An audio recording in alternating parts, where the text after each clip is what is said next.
Biyao's Wuxia Chronicles. Chapter 2088, Suppressing Enemies with One Move. As the official competition began, Zero Wing's spectating members paled. The auction arena's competition should have been a free-for-all between the various participating superpowers, but now, almost every player targeted Zero Wing. These superpowers moved as if they had already made an agreement. How can this be? Melody, who watched the competition through a magic mirror, was utterly devastated as she watched the various powers experts work together against Zero Wing's members. Dealing with several superpowers in this competition was one thing. After all, the auction arena had 5 independent battlefields, and players would be randomly distributed across them. Combined, these hostile superpowers only had around 1,000 members in total, and after being split between 5 battlefields, their numbers thinned. Locating Zero Wing's members across such a large map wouldn't be easy with so few players. Moreover, victory in the auction arena didn't depend on the number of kills one had. Players simply needed to contest for the energy crystals that would appear. As long as Zero Wing avoided confrontation with these several superpowers and focused on securing energy crystals, it definitely had hope of securing White River City's auction house. However, that hope was dashed if those superpowers worked together. While the various powers might not have as many participating members as the various superpowers, when combined, they easily outnumbered the more powerful guilds by 3 or 4 times. Even if the battlefields were quite large, locating Zero Wing's members wouldn't be a challenge if all of these powers cooperated. I told you long ago that the various superpowers in God's domain are not as simple as you. Zero Wing has severely underestimated its enemies since the very beginning, as well. Zero Wing doesn't have the slightest chance of winning this competition, the half-elf man said calmly. This competition is simply Zero Wing's execution. Rather than military strength, the various superpowers' influence over lesser guilds was truly frightening. The various participating powers understood that they would reach greater heights instantly if they could curry favor with a superpower. This was also why the various powers had become jealous when they had learned that 2 superpowers backed Zero Wing. Normally, trying to gain a superpower's support wasn't easy, but Zero Wing had presented the perfect opportunity to do just that. While the half-elf man expressed his opinion, Skyview and the dozen or so experts from other powers on battlefield number 4 closed in on the beautiful woman wearing a 6-winged emblem. The magic mirrors along the city's business district displayed the scene clearly. Huh! Isn't that beauty Graceful Moon, the former Fire Cloud Fox Adventurer Team's vice commander, an expert from the Black Dragon Empire asked, recognizing the woman on the magic mirror immediately. She's Graceful Moon? I had heard that she used to be quite strong, only slightly off from becoming one of the top 100 summoners in the Black Dragon Empire. Many first-rate guilds had tried to recruit her.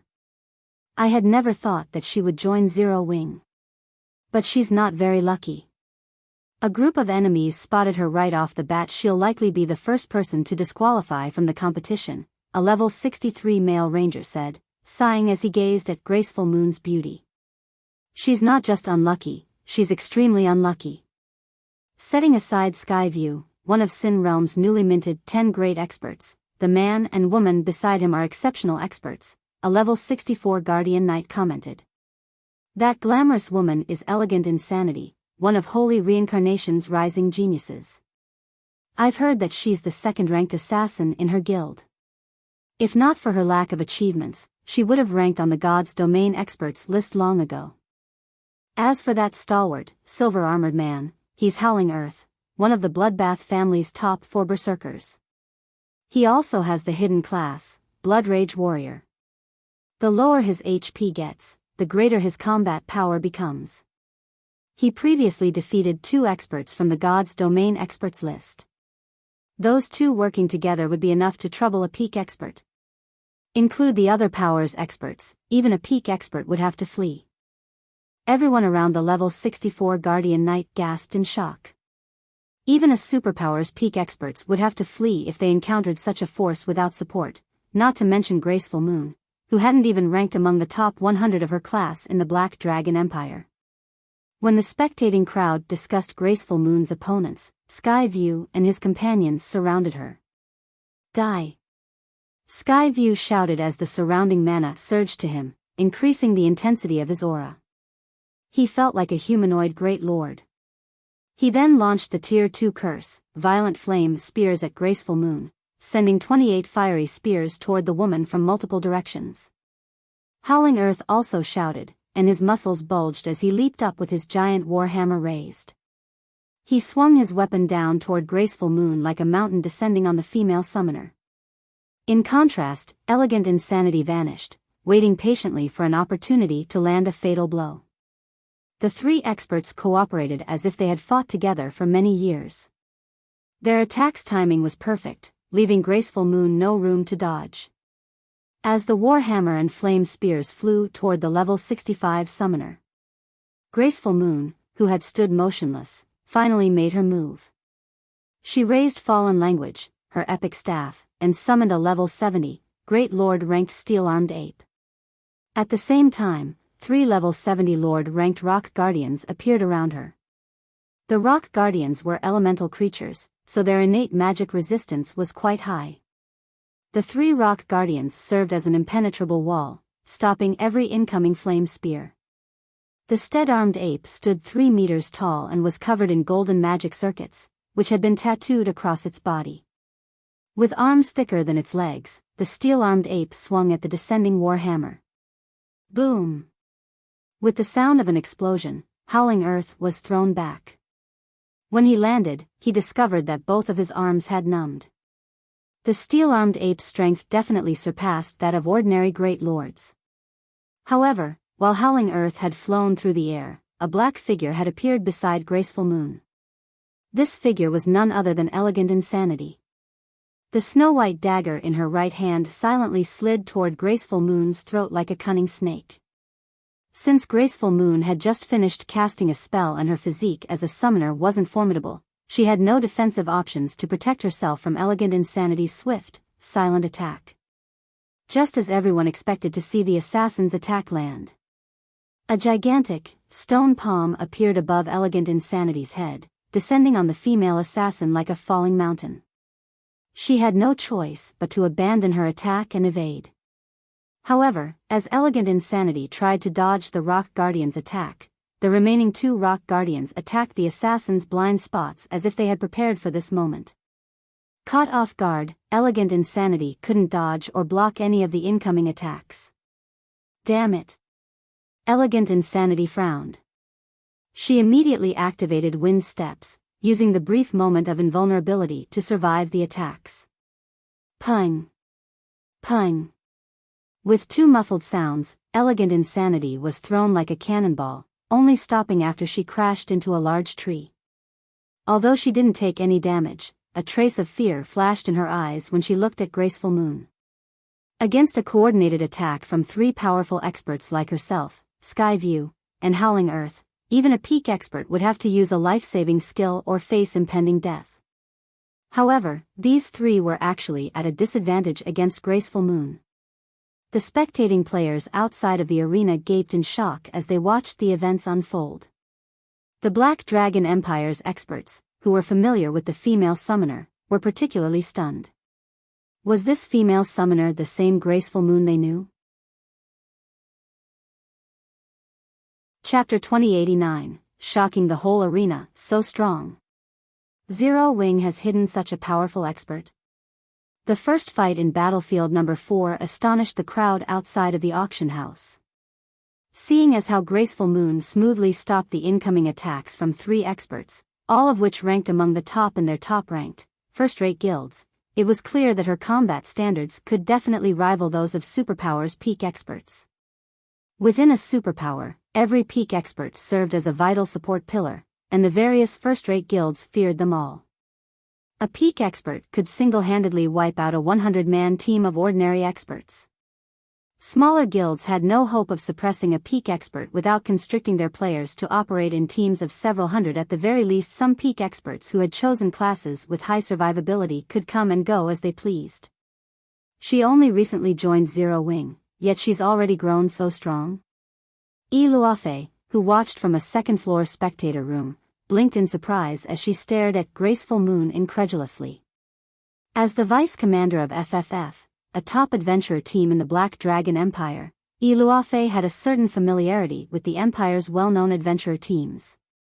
Due to Graceful Moon's performance in the last ranking battle in the Empire, Luofei had made sure to pay extra close attention to her.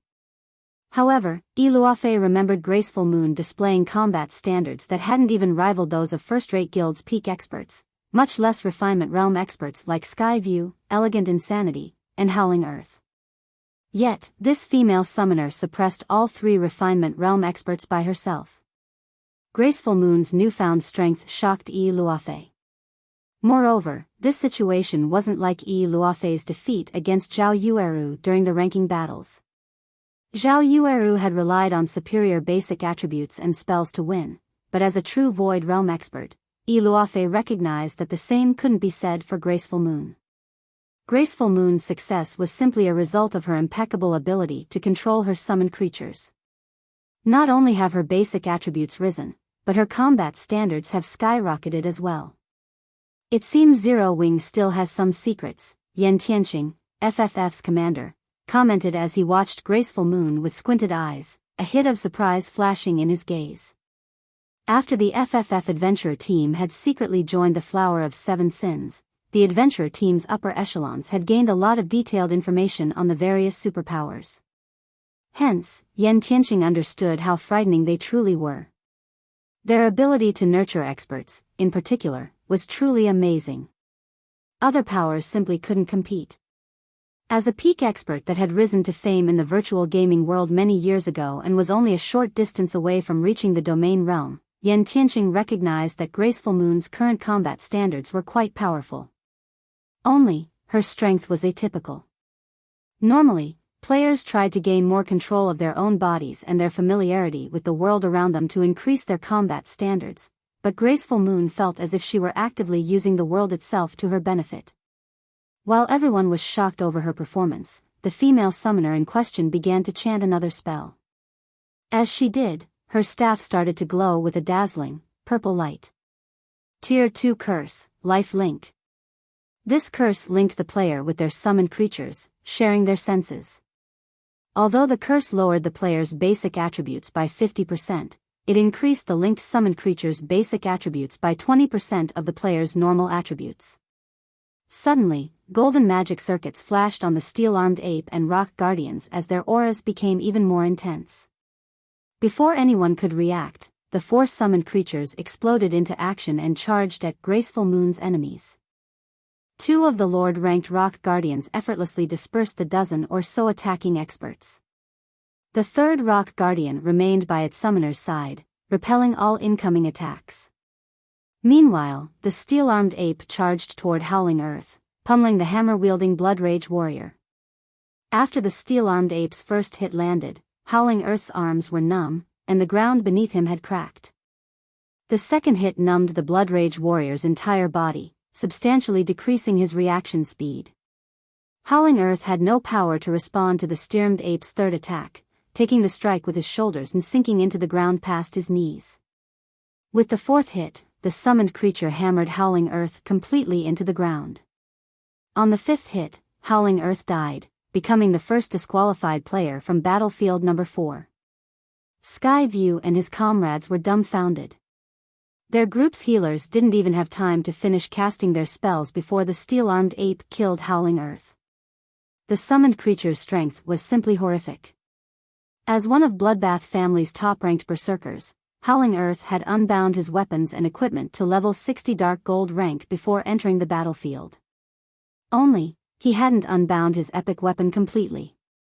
To unbind an epic item to its normal rank on the battlefield, one had to pay 3 epic materials.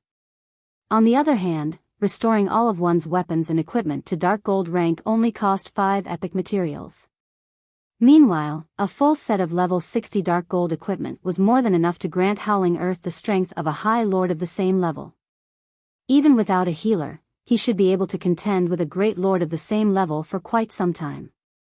Yet, a level 70, Great Lord ranked steel-armed ape had killed Howling Earth in just 5 moves.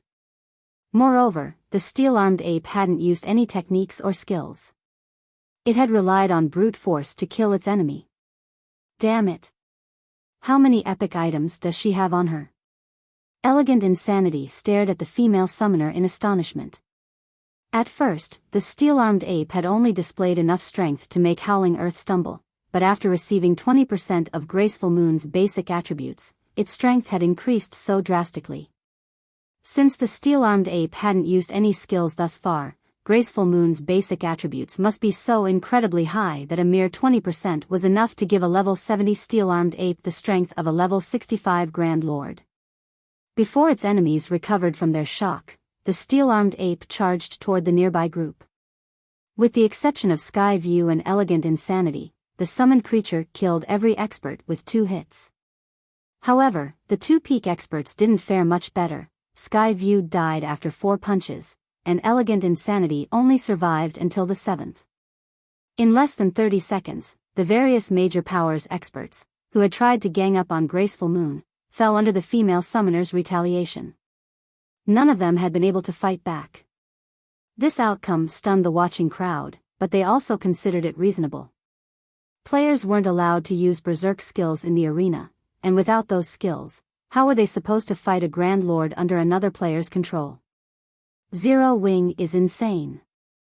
It dumped so many resources onto Graceful Moon. In my opinion, I think Zero Wing's decision was a wise one. At the very least, with a Grand Lord on its side, no ordinary power can eliminate Zero Wing. The crowd fell into a heated debate over Graceful Moon's strength. They had never expected Zero Wing to pull such a move. With this, Zero Wing should acquire plenty of energy crystals in Battlefield number 4. Zero Wing certainly has a lot of clever tricks, the half-elf man beside Melody said, sneering at Graceful Moon through a magic mirror. However, while pouring its resources into a few select experts will allow them to perform well, what could a small number of players hope to accomplish on such large battlefields? Each battlefield would spawn 3 to 6 energy crystals at set intervals. As long as players held the crystals for 10 minutes, their ownership would become permanent, not even dropping if the player died. As the half-elf man finished speaking, easily more than 300 players were teleported back to the auction arena, in one group after another. An uproar tore through the auction arena's crowd. What's wrong with those people? The half-elf man turned to the ruckus in the stands in confusion. While most of the participating powers worked together against Zero Wing's members, there were bound to be exceptions. Seeing a large number of players return at the same time shouldn't be surprising. But when the half-elf man raised his eyes to the magic mirrors displaying the fights in other battlefields, his expression froze. Impossible. The several dozen magic mirrors in the center of the auction arena all displayed battles involving Zero Wing's members.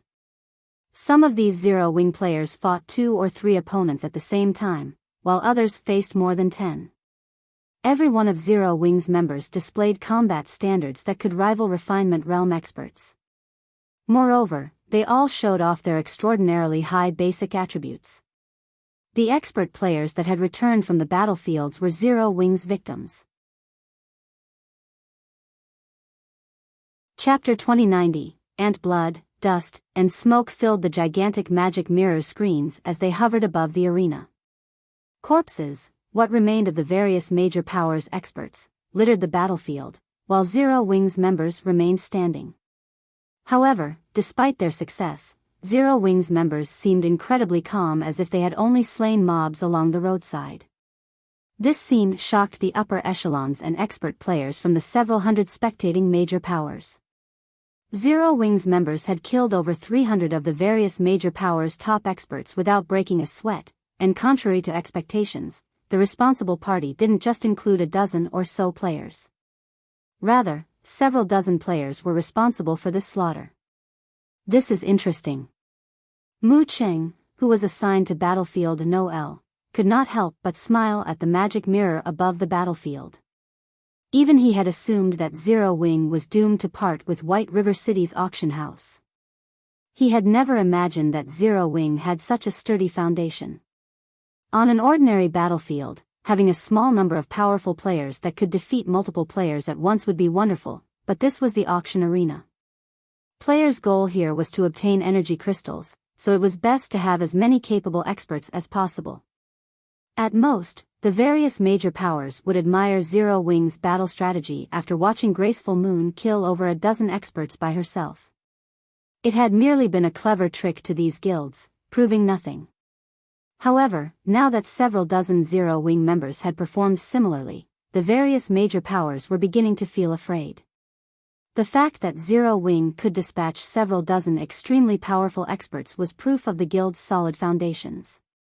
If Zero Wing had so many powerful experts, annihilating any of their guilds would likely be a piece of cake. Furthermore, so many experts meant that Zero Wing had the strength to fight the various superpowers for White River City's auction house. If Zero Wing held this auction house and eventually grew into a superpower, the powers that had opposed the guild today would suffer. How can a guild that only established after God's Domain's launch have so many powerful experts and epic resources? Dust Blood, who had been assigned to Battlefield Number 3, glowered as he watched 8 of his guildmates return to the auction arena. Outsiders might not know these 8 players, but he, as the leader of Bloodbath Family's team for this competition, did. To prepare for this auction house competition, the guild had invested over half of its epic material stock to allow 32 participants to restore their weapons and equipment to Dark Gold rank. However, not only had Zero Wing dispatched more than twice as many players to the official competition, but every participant had unbound their weapons and equipment to Dark Gold rank at the very least. Based on what Dust Blood could see, quite a few Zero Wing members had even restored their equipment to epic rank. Not even the Bloodbath family in Holy Reincarnation could afford such an expenditure. Among the 8 slain Bloodbath family members, 2 were even bona fide Refinement Realm experts. Even in a superpower, these players would be treated as core members. But despite working with other powers in this competition, Zero Wing's players had defeated them. Moreover, the Zero Wing members responsible weren't even the guild's famous experts. Rather, they were just some of Zero Wing's main force members. Dust Blood couldn't believe it. Meanwhile, after watching more than 300 of their experts die, the various major powers dismissed the notion of targeting Zero Wing. They had only gone after the guild's members to curry favor with the various superpowers watching, but not only hadn't they defeated Zero Wing, but their actions might have also provoked a future superpower. Continuing to single out Zero Wing's members would be foolish. They had only spent so many resources to participate in the auction arena to prepare for the competitions in their own territories once their auction houses were promoted. Order quickly returned to the 5 battlefields as players began to clash with each other, competing for the descending energy crystals. Unless an energy crystal was at stake, the various major powers experts avoided Zero Wing's members as much as possible. For a time, Zero Wing's members moved across their battlefields with ease. The spectating crowd fell silent as they recognized this turn of events. Meanwhile, the Zero Wing members watching the competition grew excited. They all wished they were on those battlefields, as well. The various major powers that had visited Star Moon Kingdom had treated Zero Wing like dirt in the past. None of them had seen anything special about the kingdom's ruling guild. However, these foreign powers now bowed their heads, doing the best they could to avoid Zero Wing's attention. Wonderful. Without the other powers' interference, Zero Wing can safely compete for the energy crystals. Melody exclaimed as she watched Zero Wing's members traverse the 5 battlefields unhindered. Although Zero Wing didn't have as many members in the competition as the various superpowers, the energy crystals appeared randomly across all 5 battlefields. Without the various major powers' interference, Zero Wing would have an easier time fighting the participating superpowers for energy crystals. Compete for the energy crystals? Evil Judgment, the half-elf man beside Melody, laughed suddenly. What are you trying to say? Melody frowned as his reaction. She didn't think that Evil Judgment laughed at her out of envy, but due to her ignorance. With how important an auction house is to a guild, do you think the various superpowers will let anyone lesser compete? Evil Judgment asked as he gestured to the energy crystals falling into the 5 battlefields. The answer is a definite no. No tiger would allow an ant to contest for its territory. Naturally, the various superpowers won't allow insignificant players to take advantage of their fights between each other. Melody turned back to the magic mirrors displaying the battlefields, and what she saw darkened her expression. The 4 participating superpowers, which despised Zero Wing, had surrounded the first 5 energy crystals on each of the 5 battlefields. Each superpower had reserved 3 to 5 players to guard the energy crystals, working together to prevent other powers from approaching. How can this be? Melody was stunned. If only one superpower stood in their way, the various major powers wouldn't likely consider it much of a threat. When combined, they had an overwhelming numerical advantage. If they worked together, a lone superpower couldn't stop them. However, 4 superpowers were working together. Although each had only dispatched a small number of players to protect the energy crystals, these experts were extraordinarily powerful.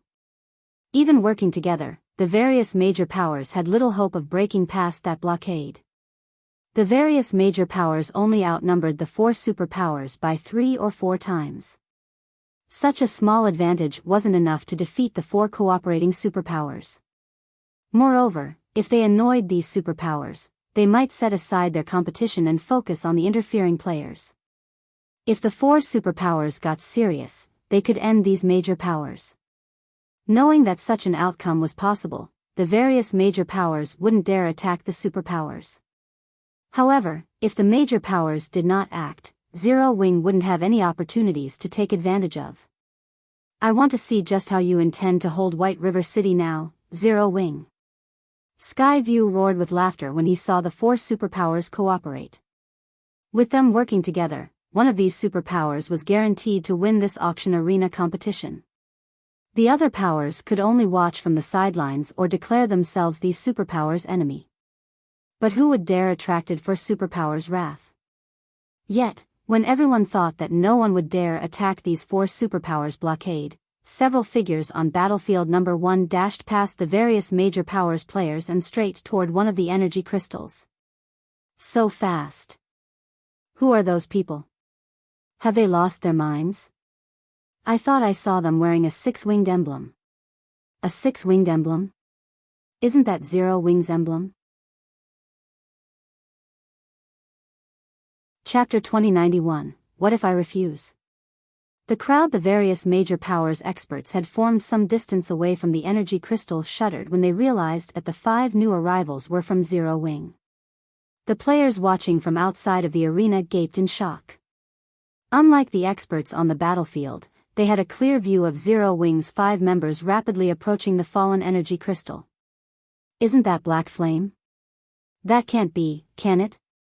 4 superpowers are working together to guard that crystal. How could Black Flame dare to attack them? Has Black Flame lost his mind? He's charging in with only 4 companions. That's not enough to face a single superpower, much less 4. Does Black Flame really treat superpowers experts like ordinary experts from other guilds? Maybe this is his final stand. White River City is Zero Wing's main headquarters, and without it, at least half of Zero Wing's operations will be crippled. Zero Wing's behavior baffled everyone watching. No one had ever thought that Zero would make such a bold move. However, before Shifeng's group could get within 100 yards of the crystal, 17 figures appeared in their path. These 17 players gave off a soul-shuddering aura, and every one of them felt like a humanoid great lord. Even the major powers experts who stood some distance away felt stifled as these players' intense killing intent washed over them. These 17 players wore a mix of level 60 and level 65 dark gold equipment. Some among them even bore level 60 dark gold set equipment and weapons. Moreover, they had fully restored these items' ranks. Am I dreaming? Isn't that the level 60 Eternal Night set for assassins? Amazing. That Berserker is wearing the Passionate set. I've heard that even Holy Reincarnation has only collected 3 pieces of that set. So, this is a superpowers foundation? The watching independent and guild players watching gasped when they saw the 4 superpowers members that hadn't bothered to hide their weapons and equipment's glow effect. Most of the game's large guilds hadn't even collected a complete level 60 fine gold set equipment thus far. Only top-ranked first-rate guilds would have a few sets. As for a complete level 60 dark gold set equipment, that was utterly beyond the various large guilds' reach. Level 60 Dark Gold set equipment could only be obtained by raiding 100-man Hell Mode Team dungeons or superlarge scale Hard Mode Team dungeons. Moreover, the drop rate in these dungeons was only around 3%. Super large-scale Hell Mode Team dungeons had a slightly higher drop rate, but it still wasn't higher than 7%. Most first-rate guilds at this stage of their game hit their limit with level 60, 100-man Hell Mode Team dungeons. They simply didn't have the power to raid super large-scale Hell Mode Team dungeons. To the various large guilds, level 60 Dark Gold set equipment was godly right now. Yet, these 4 superpowers had more than one such set equipment. Why wouldn't this revelation be shocking? Anyone who takes another step forward dies, the level 65 male berserker in the passionate set slowly stated, word by word, as he watched Shifeng's group without joy or despair.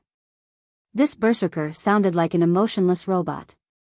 As soon this berserker spoke, the surrounding temperature dropped as an intense killing intent suppressed the space around him.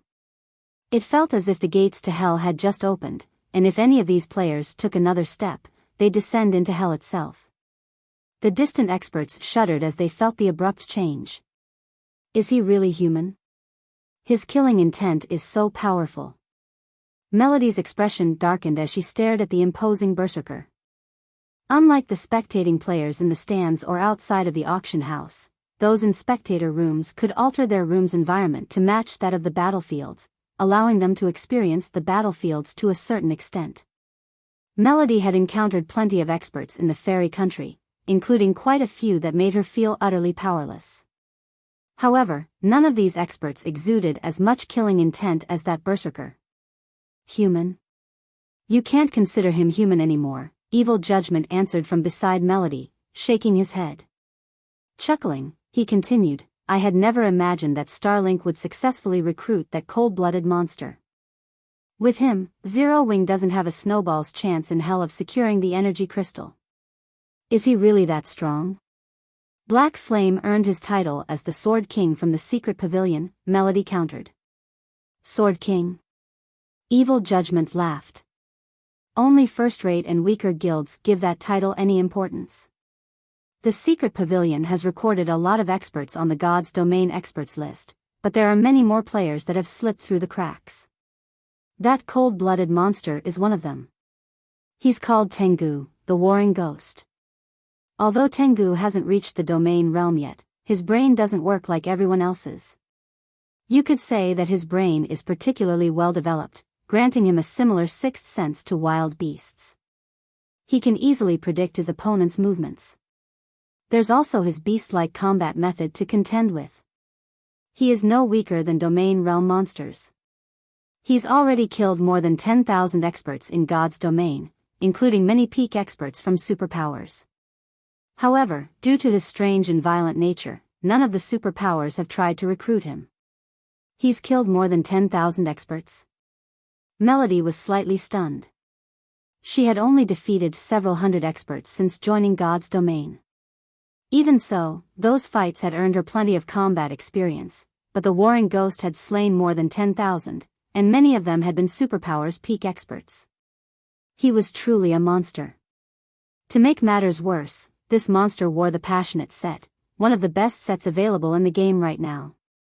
When the various superpowers members saw Warring Ghost intercept Shifeng's small group, they began to chat about the upcoming fight.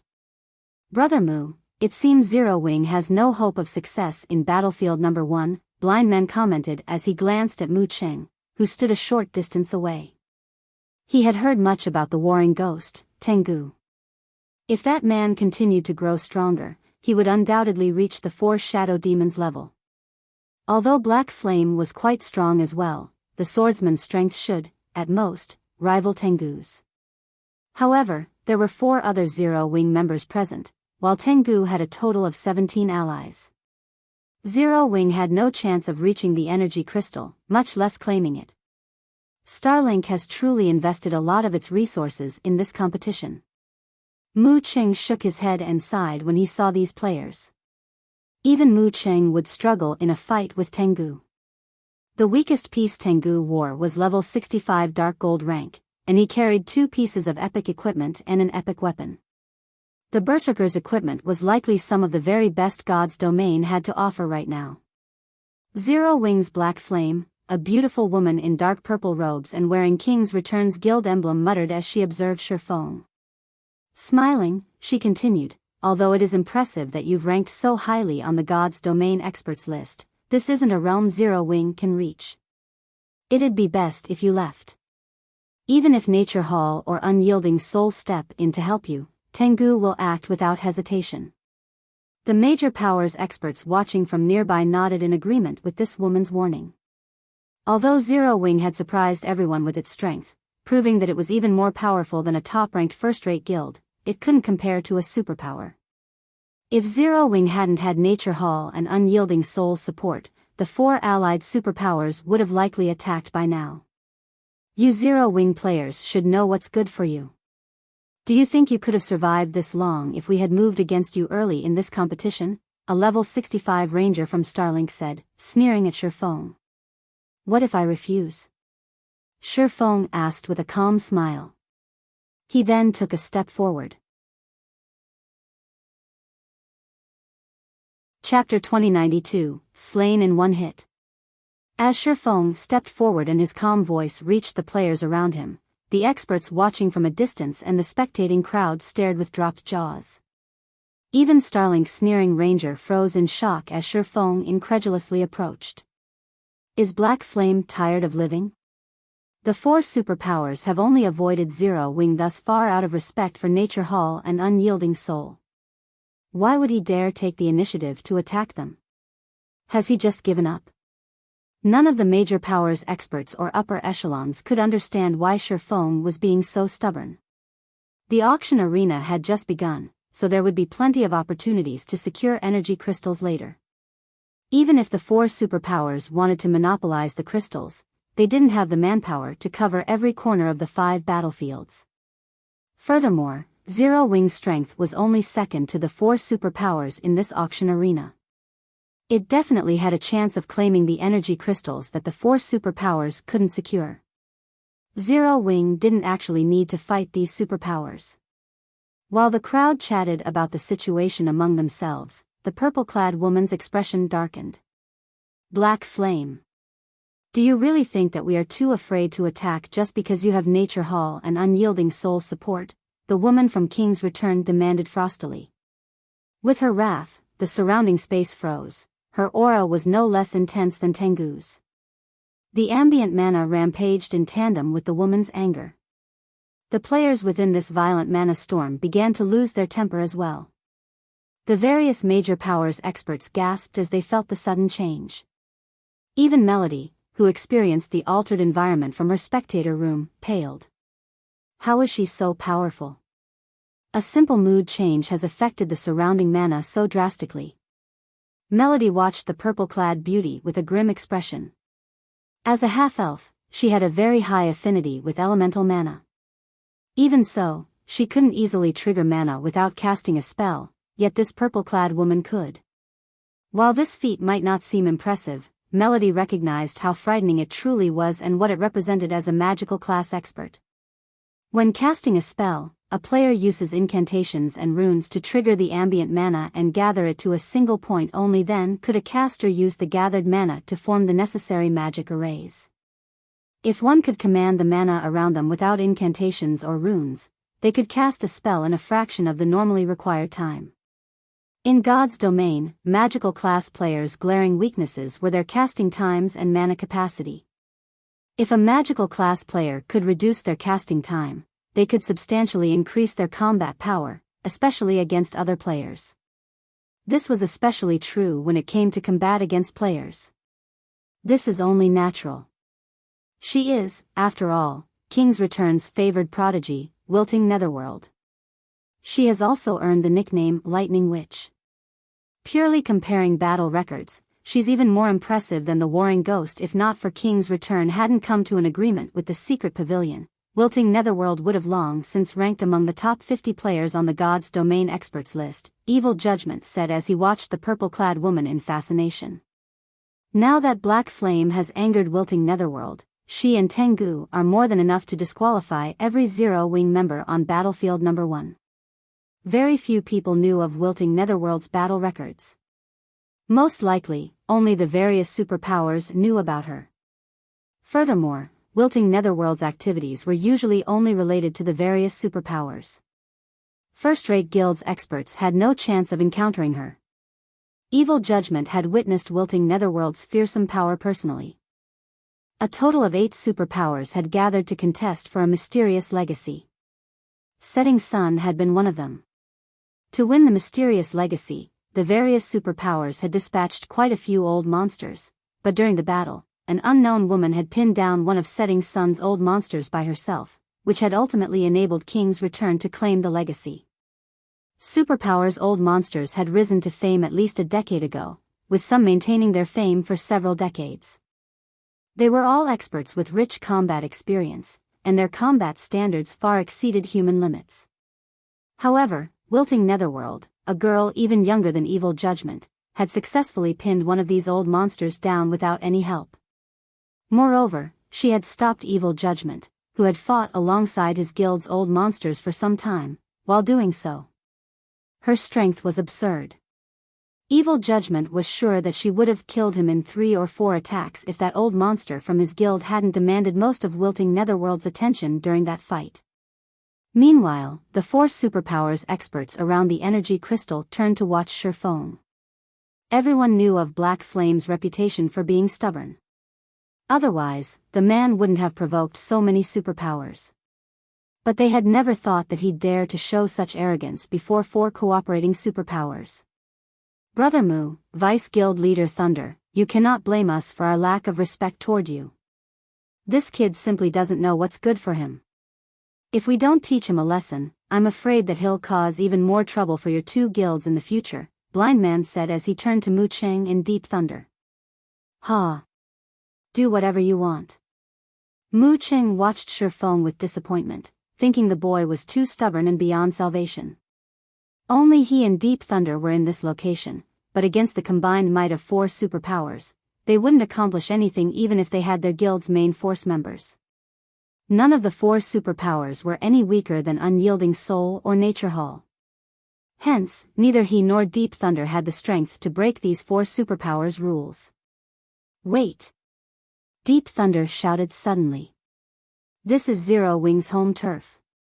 Isn't it a little much to shove the guild out of this contest? Furthermore, Zero Wing is one of Nature Hall's firm allies. Nature Hall can't just sit by and watch you bully Zero Wing. Deep Thunder's abrupt attitude change stunned the various superpowers members. They couldn't fathom what trick he was trying to pull. Since when were Zero Wing and Nature Hall firm allies? To add to their confusion, Deep Thunder seemed intent on fighting alongside Zero Wing. The situation even confused Mu Cheng. He hadn't expected Deep Thunder to be so committed to helping Zero Wing. Vice Guild Leader Thunder is so affectionate. Unfortunately, Zero Wing has already enraged Starlink's members. I'm afraid that it's too late to stop them, an old man from Starlink wearing silvery gray leather armor said as he glanced at Tengu, who had already begun to move. With a smile, he continued, moreover, rules are rules. If we superpowers don't show off our power, no one will fear or respect us. Everyone nodded in agreement with this old man's sentiments. They all felt that Deep Thunder was being too foolish. Even in such a desperate situation, he still insisted on protecting Zero Wing. Did he really think that their superpowers feared Nature Hall? While the superpowers members expressed their agreement, Tengu arrived before Sherfong, his greatsword blazing with fire. With a swing, his 20-meter-long flaming blade descended on Sherfong. Die! The surrounding temperature rose due to the raging flames, and everyone within range felt the increasing gravitational force pulling them toward the ground, making movement difficult. Tier 2 Taboo Skill, Inferno Blade. Even the various superpowers experts wore grim expressions as they watched Tengu's display of power. They hadn't expected the warring ghost to wield such strength after restoring his equipment's ranks. This attack definitely had the strength to rival a Grand Lord's of the same level. Even a peak Tier 2 metric tons would likely struggle to block this attack, much less a Tier 2 swordsman. Without a berserk skill, Shifeng's HP would likely drop to a critical level after a single hit. Just before the flaming blade devoured Shifeng, he unsheathed Killing Ray and swung to intercept the attack. Lightning Slash. An arch of blue lightning flashed, and Tengu's flaming blade dissipated the moment it met the lightning arch. Before Tengu could pull back to defend himself, the lightning had bisected his body, leaving behind a faint, glowing scar around his abdomen. Tengu's HP instantly drained, and the berserker fell, lifeless. Chapter 2093, Imposing Might. This. Impossible. Tengu spun toward Shifeng in shock when he saw his plummeting HP. Inferno Blade was his most powerful skill. Even without a berserker skill, he could use this taboo skill to counter a Grand Lord's attack. With his ability to predict his opponent's movements, even old monsters would have to flee from this attack. However, Shifeng had shattered his Inferno Blade and killed him with the same move. But that wasn't the worst part. Tengu's failure to predict Shifeng's movements truly surprised him. He could even foresee Domain Realm monsters' movements, yet this ability was useless against Shifeng. Although Tengu wanted to warn his companions, his HP had already hit 0, and he lost control of his body. As Tengu collapsed to the ground, the killing intent that had filled the battlefield froze as the 4 superpowers experts stared at Shifeng, silently panicking. It was one thing if Shifeng had killed an ordinary peak expert, but Tengu wasn't an ordinary anything. He was even capable of threatening old monsters. Yet, Shifeng had instant-killed such an expert no matter how they looked at it. This felt like a dream. God's domain certainly had powerful offensive skills that could instant-kill players, and knowing this, every peak expert had equally powerful life-saving skills to avoid such an outcome. Needless to say, an expert like Tengu had amassed a few of these life-saving skills. However, Tengu hadn't had time to activate his life-saving skills before dying. Shifeng's attack had even nullified Tengu's prided Inferno Blade before the Warring Ghost had taken the hit. Silence reigned over the crowd outside of the battlefield, their jaws dropping as the implications of Shifeng's attack sunk in. Amazing. He killed a superpowers peak expert in one hit. So, that is the Sword King, Black Flame? Everyone watching knew the nickname, Sword King, but they had only heard about him through rumors. Moreover, God's domain had been developing rapidly, and players' combat standards continued to improve. Black Flame's previous battle records no longer meant much to current players. The players that had come from other kingdoms and empires, in particular, didn't think much of Black Flame's title. At least, it was far less imposing than the position of Zero Wings Guild leader. However, this scene reminded them of how fearsome the Sword King truly was. The Sword King had certainly grown stronger since receiving the title, not weaker. While the spectators discussed the fight, Shifeng sheathed Killing Ray. He then glanced at Wilting Netherworld and her companions, asking, "Do you still want to stop me?" Shifeng's voice sounded calm and gentle, yet Wilting Netherworld and the other experts felt an immense pressure weigh them down. These experts unconsciously moved out the way. Seeing that his opponents had lost the will to fight, Shifeng and his teammates continued toward the energy crystal. Wilting Netherworld and her comrades didn't attempt any sneak attacks, merely watching, frustrated, from the sidelines. They merely looked on with frustration from the sidelines. Wilting Netherworld felt particularly bitter. Although she considered stopping Shifeng, the moment she harbored the thought, she felt an indifferent gaze directed toward her, informing her that he was prepared for such an attack. When she met Shifeng's cold gaze, she felt as if the man were telling her, "You can try it, but you'll only fall next to Tengu." With this realization, Wilting Netherworld abandoned any thoughts of resisting. Her strength was, at best, a match for Tengu's. Even though Shifeng had already used his Surekill skill, killing her wouldn't be difficult for someone with even higher attributes than Tengu and Domain Realm combat standards. Is this why he was so confident? When Wilting Netherworld thought back to Shifeng's relaxed attitude, she understood that he hadn't acted that way due to nature hall and unyielding soul support. He simply had the strength to back up his confidence. What? They got through, just like that? As the various major powers experts watched wilting Netherworld and her comrades let Shifeng's party pass, they were flabbergasted. By killing just one player, Shifeng had silenced the 4 superpowers peak experts, convincing them that it would be wise to let him pass. This was even more shocking than watching someone kill a great lord with one attack. When Melody saw this from her spectator room, however, she was incomparably excited. She had never dreamed that Shifeng would be so powerful. Not only had he killed a monster like Tengu, but wilting Netherworld and her party were also afraid enough that they stepped aside. How? How is this possible? Evil Judgment, on the other hand, was stupefied, confusion and madness flashing in his eyes. Wilting Netherworld, a goddess in his eyes, had retreated from Shifeng. She hadn't even budged during the fight with his guild's old monster, yet a single sentence from Shifeng had been enough to force her aside. Evil Judgment even wondered if the world was playing some cruel joke on him. Back on the battlefield, the 4 superpowers members that were waiting for the descending energy crystal to reach the ground tensed at this unexpected result. How surprising. Even Black Flame has reached this standard. It's no wonder why he dared to participate, Blind Man said as he began to watch Shifeng more seriously. Glancing at Mu Cheng and Deep Thunder, he realized why their guilds wanted to befriend Zero Wing. Based on the information King's Return had collected, Shifeng's combat standards were only at the Void Realm, yet he could display combat power that rivaled Domain Realm experts. He mainly relied on his powerful basic attributes and skills to face Domain Realm experts. However, things had changed. Although Shifeng had only executed one attack, his control assured Blind Man that Shifeng had reached the Domain Realm. Every Domain Realm expert warranted the various superpowers' attention, let alone a Domain Realm expert with the support of a large guild. As time passed, this Domain Realm expert would only become more powerful. Any Domain Realm expert intent on causing trouble could give the various superpowers a massive headache. This situation reminded Blind Man of the 4 shadow demons from the past. However, Mu Qing didn't know that Shifeng had reached the Domain Realm. He was actually surprised to see Shifeng display such power. This revelation would certainly affect the competition.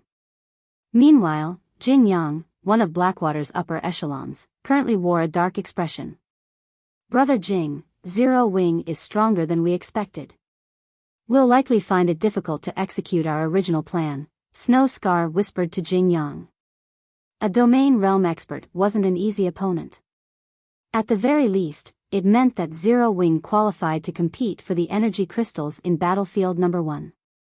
It's true that Black Flame is stronger than we suspected, but slaying Tengu will cause Zero Wing some trouble, Jing Yang said as he watched Starlink's members approach Shifeng. Smiling, he continued, it seems Starlink can no longer sit still. Of the 5 battlefields in this competition, Battlefield No. 1 was a gathering of monsters. 2 of Starlink's most powerful combatants had been assigned to the battlefield, Wind Demon and Sword Demon of the 4 Shadow Demons. As Jing Yang finished his comment, both Wind Demon and Shadow Demon had reached Shifeng. The 2 elderly men smiled at their opponent as if they were just 2 friendly old men from the neighborhood instead of the combat veterans they truly were. These old men's auras were nothing like Tengu's. Their auras felt like the vast ocean, and everyone felt like small boats waiting to be devoured by the waves as these auras washed over them. Even wilting Netherworld was afraid as she looked at these 2 men. Not only did Wind Demon and Sword Demon carry 4 pieces of epic equipment, but they also wielded epic weapons. The rest of their equipment was level 65 Dark Gold rank. Not even wilting Netherworld's equipment was as impressive as theirs. Little brother, you're quite skilled. You're already so strong despite your age. Your future is boundless. Our guild leader wants to annihilate Zero Wing, but after discussing the situation with Old Wind here, we've decided that if Zero Wing agrees to become one of Starlink's subordinate guilds, we'll talk the guild leader into giving you White River City, the white-haired old man with a slightly bent back addressed Shifeng. Smiling, he asked, may I know what you think of this proposal? Everyone was dumbfounded when they heard the old man's words, especially the various major powers' upper echelons. They all stared at Horrifying in envy. No one had considered that not only would Starlink willingly abandon its vengeance against Zero Wing, but it would also offer to protect the guild. If the smaller guild accepted the offer, Zero Wing's development in God's domain would skyrocket. There's nothing to think about. Scram. Horrifying's response was cold as he eyed Wind Demon and Sword Demon. Chapter 2094, With Just You? Sword Demon's expression sunk when he heard Horrifying's reply, his smile vanishing as he gave Zero Wing's swordsman a chilling look. Even space around them frozen due to the bone-piercing killing intent Sword Demon. Wilting Netherworld, who stood nearby, couldn't help but shudder as she felt the change. The experts from the various major powers just stared at Horrifying, gaping in shock. Has Black Flame really lost his mind? Doomed. Zero Wing is doomed for sure. The various major powers didn't know what to say to Horrifying's overbearing behavior. Starlink already suppressed 2 super first-rate guilds in the Dark Knight Empire. It had endless strength and wasn't a force that super first-rate guilds like Unyielding Soul or Nature Hall could compare to. Only top-ranked super first-rate guilds had any hope of standing against it. If Starlink gave the word, countless powers would do what they could to curry its favor and celebrate becoming Starlink's subordinate guild. As one of Starlink's subordinate guilds, not only would the guild receive financial support from the superpower, but it would also receive support in in-game resources. Most importantly, the guild could develop without worrying about enemies. It would have nothing to fear even when clashing with other superpowers. If Zero Wing submitted to Starlink, it could reach an entirely new level of development very quickly. Zero Wing wouldn't be limited to lording over Starmoon Kingdom. It could easily become the overlord in the several neighboring kingdoms as well. Yet, Horrifying had actually rejected such an opportunity, and he had done so without hesitation. Even the various superpowers players were stunned by his answer. Young people nowadays really are ignorant of their limitations, Blind Man said as he shook his head and chuckled. He then turned to Deep Thunder and said, Vice Guild Leader Thunder, although you have a good relationship with Zero Wing, I'd advise you not to interfere. If you attract the 4 Shadow Demons' ire, you'll likely have a hard time explaining yourself to Guild Leader Nature. Not even he would dare to show such arrogance before Sword Demon and Wind Demon. First of all, they had Starlink support. Secondly, both experts were incredibly powerful, far stronger than the younger generation's domain realm experts. Ignoring Starlink, provoking these two was not wise. Thank you for your concern, but King's Return doesn't need to worry about that, Deep Thunder replied. Calmly, he continued, I've said this already, but Nature Hall and Zero Wing are firm allies. If someone wants to move against Zero Wing, Nature Hall won't sit back and watch. Blind Man gave the younger expert an odd look, but he didn't comment further. The various superpowers members standing nearby were stunned by Deep Thunder's reply. Even now, Nature Hall insisted on shielding Zero Wing. The guild's choices were completely out of the norm. Deep Thunder's response even surprised Mu Cheng, and he took a moment to consider Horrifying more carefully. He had never thought that Zero Wing was capable of inspiring Nature Hall to go to such great lengths, even willing to provoke Starlink on its behalf. However, despite the strange looks he received from the various superpowers members, Deep Thunder smiled contentedly. None of these superpowers, excluding Nature Hall, knew what strength Zero Wing hid. These players didn't know that Horrifying wasn't the only powerhouse in Zero Wing. The guild also had Fire Dance, who had the combat power to rival domain realm experts. But that wasn't the end of it. Zero Wing also had Cola and the several other peak experts Horrifying had brought with him during his visit to Nature Hall's reception room. According to Nature Hall's initial estimations, Zero Wing should have at least 10 peak experts. Even though Starlink had dispatched a considerable amount of strength to White River City's auction house, its chances of winning this competition weren't overwhelmingly high. Rather, it only had a 50-50 chance. Zero Wing had invested every resource it had in White River City, and every participating Zero-Wing player had likely fully restored all of their weapons and equipment, allowing them to fight in peak condition. However, the same couldn't be said for Starlink's members. Only a fraction of Starlink's force had unbound all of their equipment. Even though Starlink had the numerical advantage, Zero-Wing's overall combat power was on par with the superpowers.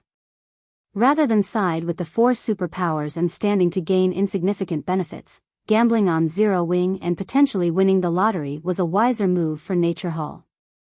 Old Sword, it seems this brat doesn't appreciate your goodwill. Wind Demon could not help but chuckle at Sword Demon. There's no need to waste words on them, Elder Sword.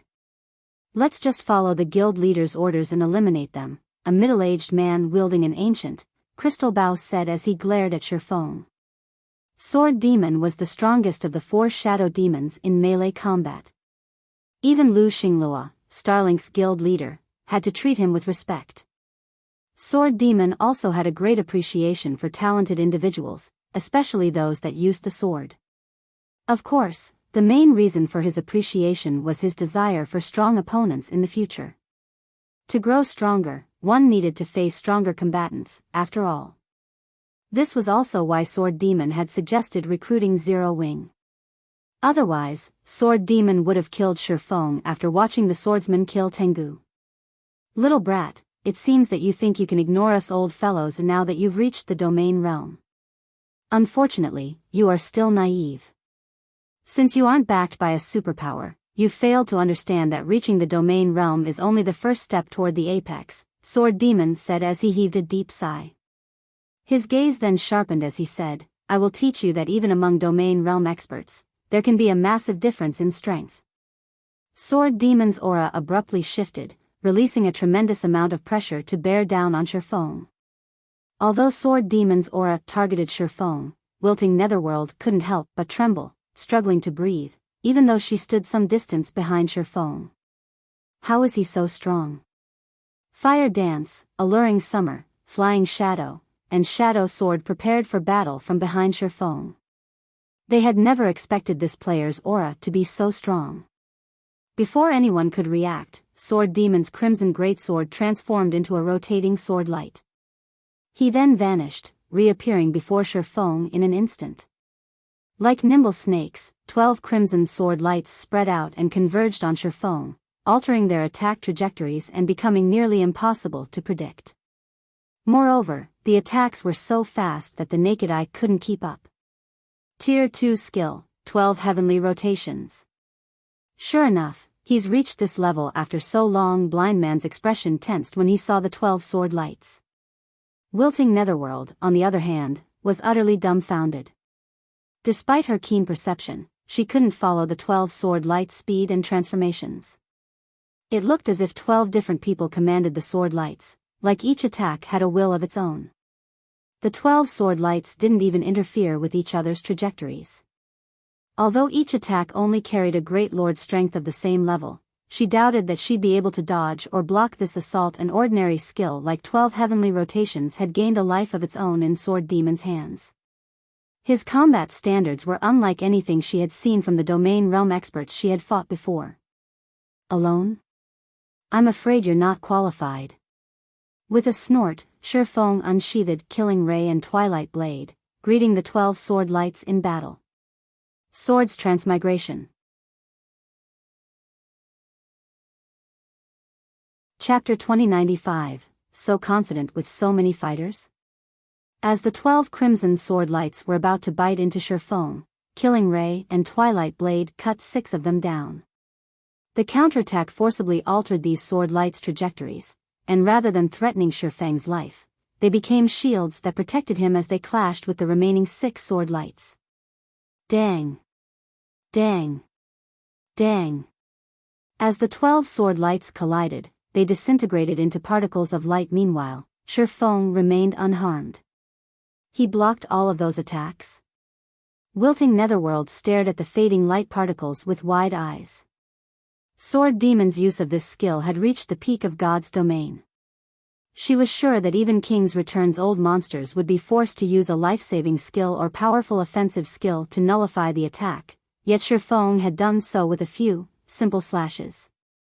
Moreover, Shifeng had neutralized the attack so effortlessly. Wilting Netherworld couldn't believe her eyes. Similarly, the various major powers watching experts gaped at the scene. Amazing. This is simply amazing. So, this is an apex expert's strength? Shock and excitement overwhelmed everyone after witnessing the brief clash between Shifeng and Sword Demon. Although they all knew that the various superpowers old monsters were extraordinarily powerful, they had never seen one in action before. At most, they had watched a few of those old monsters' battle videos. However, they now watched one of these old monsters fight an equally strong opponent. Moreover, they only stood 200 yards away from the fight. For Tier 2 players, watching from this distance was like watching a fight from 50 yards away for Tier 1 players. Black Flame really can't be underestimated. No wonder why he dismissed Sword Demon's offer so quickly. Blind Man was also slightly surprised to see Shifeng unharmed. At Sword Demon's skill level, one could command their skills or spells as if they were subordinates, using them in such a way that they were beyond 100% effective. Ordinary domain realm experts had no hope against Sword Demon.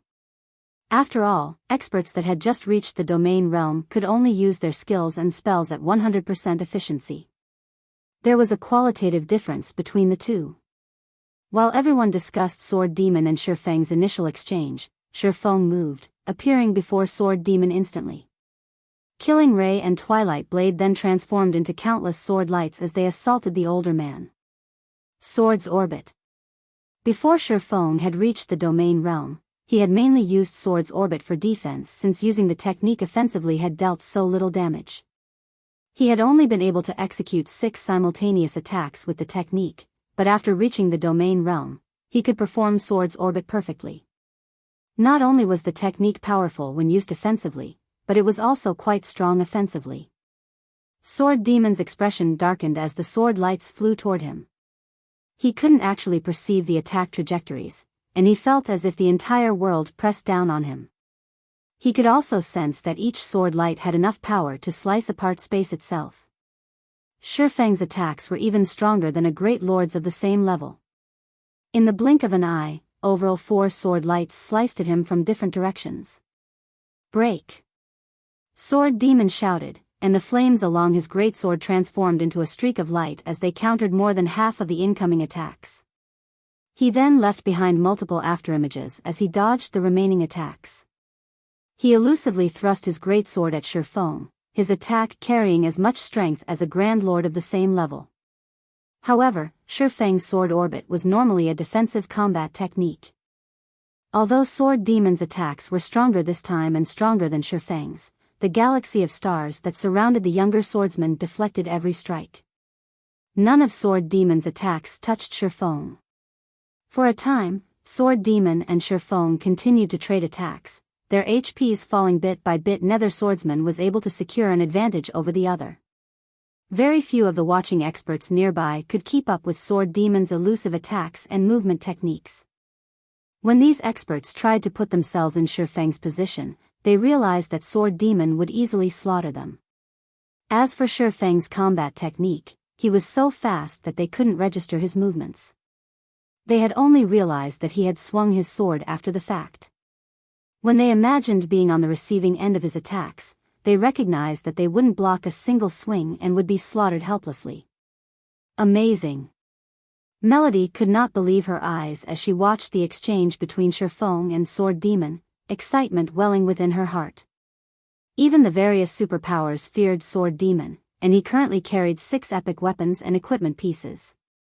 His equipment standards undoubtedly ranked among the very top in God's domain right now. Yet, Shifeng fought Sword Demon to a standstill. So, this is his true strength? Mu Cheng, who watched the battle from the battlefield, was just as shocked as Shifeng held this play out from the side. Blind Man said calmly. Damned blind man. Mu Cheng inwardly cursed. Watching from the sidelines and staying its hand was the best option for King's return. It wasn't from the Dark Knight Empire, and it had no reason to clash with Starlink. However, King's return would prefer to watch Starlink grow stronger, rather than Zero Wing, which would indirectly help Unyielding Soul. If Starlink succeeded, it could keep both Unyielding Soul and Crimson Emperor in check, after all. As for Zero Wing's other members in Deep Thunder, they were no threat to Starlink's two old monsters. While Sword Demon and Shifeng fought, a black figure appeared behind the younger swordsman. It was none other than Wind Demon. The assassin expert split into 9 shadows that attacked Shifeng in silence. Meanwhile, Sword Demon created 4 copies of his greatsword, sending innumerable sword lights to devour Shifeng. Facing simultaneous attacks from the two old monsters, not even Shifeng could defend himself. He immediately activated Void Shield to block the incoming attacks. A single round of attacks was enough to deplete 1/6 of the Void Shield's energy reserves. These attacks' power could easily rival that of Grand Lords of the same level. What a powerful life-saving skill. Wind Demon was slightly surprised to see the magic barrier that had appeared around Shifeng. Unfortunately, that won't save you. With Old Sword and I working together, you have no chance of winning this fight. You're not wrong, but that would require that you two can cooperate, Shifeng calmly replied, glancing at Wind Demon. You still have such confidence even in the face of death? Wind Demon could not help but laugh at Shifeng. However, Wind Demon's laughter stopped abruptly as his expression changed, and he activated his life-saving skill, Wind Steps. Without warning, a crimson figure had appeared beside the old assassin, thrusting a short sword toward Wind Demon's heart. However, Wind Demon reacted quickly enough that he could use the brief invulnerability Wind Steps provided to protect himself. But the moment Wind Demon lost his invulnerability status, the crimson figure stabbed at him again. This time, the old monster met the attack with one of his own daggers. Boom! Wind Demon's arm went numb as he was thrown several yards back, crashing to the ground. His dagger hummed as it vibrated from the impact. Who are you? Wind Demon demanded, addressing the crimson figure with a serious expression. Do you the outcome that awaits any who attack me? An assassin's strength had proven greater than his, and his assailant's attack speed was superior, as well. Once he got a better look at his newest opponent, Wind Demon was stunned.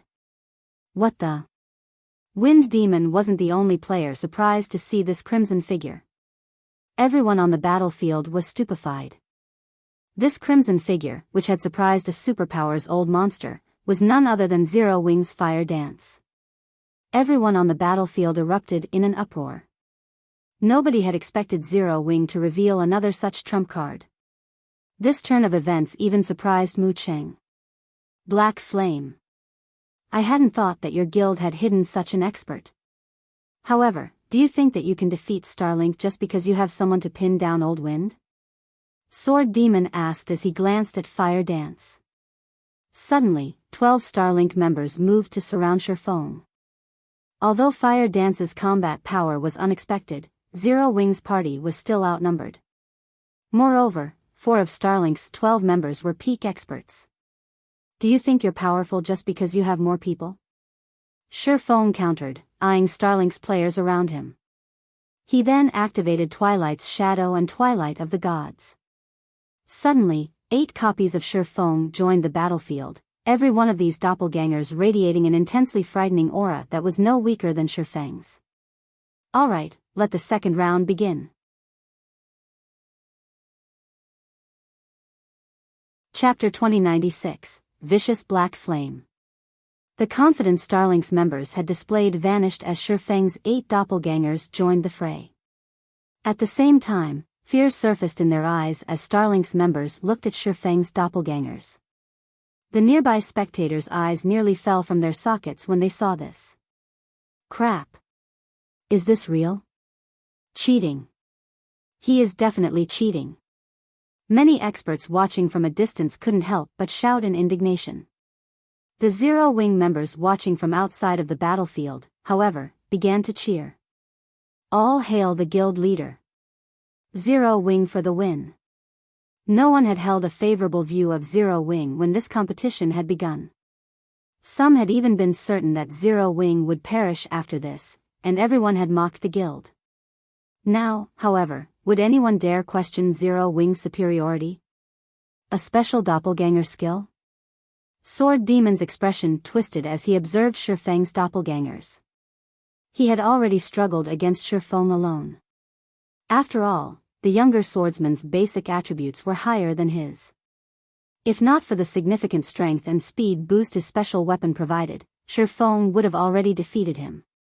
Yet, now, he had to face 9 identical copies of this troublesome swordsman. He might not have been worried if these copes had been ordinary doppelgangers. If that were the case, their basic attributes would be far lower than the originals. At most, these doppelgangers might have slowed him down a little, which would be annoying, but from what Sword Demon could sense, these doppelgangers' attributes rivaled his own.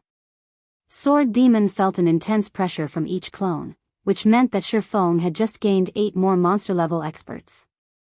Of course, this was the best-case scenario for Shifeng. If Sword Demon actually continued this fight, it would be a different story.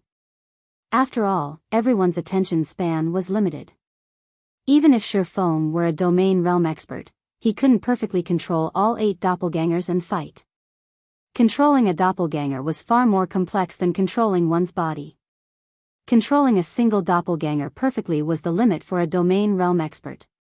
Controlling more would affect the doppelganger's performance. However, even if Shifeng couldn't control all 8 doppelgangers perfectly, he shouldn't have a problem exhibiting flowing water realm combat standards with them. With his ridiculously high basic attributes, each of his doppelgangers could face a peak expert of the same level. In other words, Zero Wing's party had suddenly gained another 8 peak experts. Unfortunately, Starlink only had a total of 5 peak experts on battlefield number 1, and the strongest of them, Tengu, had already been killed. This left Starlink with only 4 peak experts, and the remaining members were only Refinement Realm and Flowing Water Realm experts. Overall, Starlink was now at a massive disadvantage. Even Wind Demon gulped nervously as he watched Shifeng. Who is this kid? Wind Demon wondered as he stared at the young swordsman in confusion. Not only had Shifeng successfully reached the domain realm at such a young age, but he had also amassed absurdly high basic attributes. Now, he had revealed a doppelganger skill that defied common sense. No matter how Wind Demon considered the situation, he couldn't believe it. No individual player could easily obtain Shifeng's weapons, equipment, or skills. Acquiring any of these required an astronomical amount of resources and manpower. The 4 shadow demons had only even secured their current weapons, equipment, and skills thanks to Starlink's help. However, Shifeng had collected such items by relying on a guild that only controlled one kingdom. Amazing! With this, Starlink is finished in battlefield number 1. Mu Qing balled his fists in delight as he glanced at Blind Man. He had been worried for Zero Wing, and if not for Blind Man's interference, he would have jumped into this battle to help the guild. However, Blind Man's efforts had gone to waste with this new development.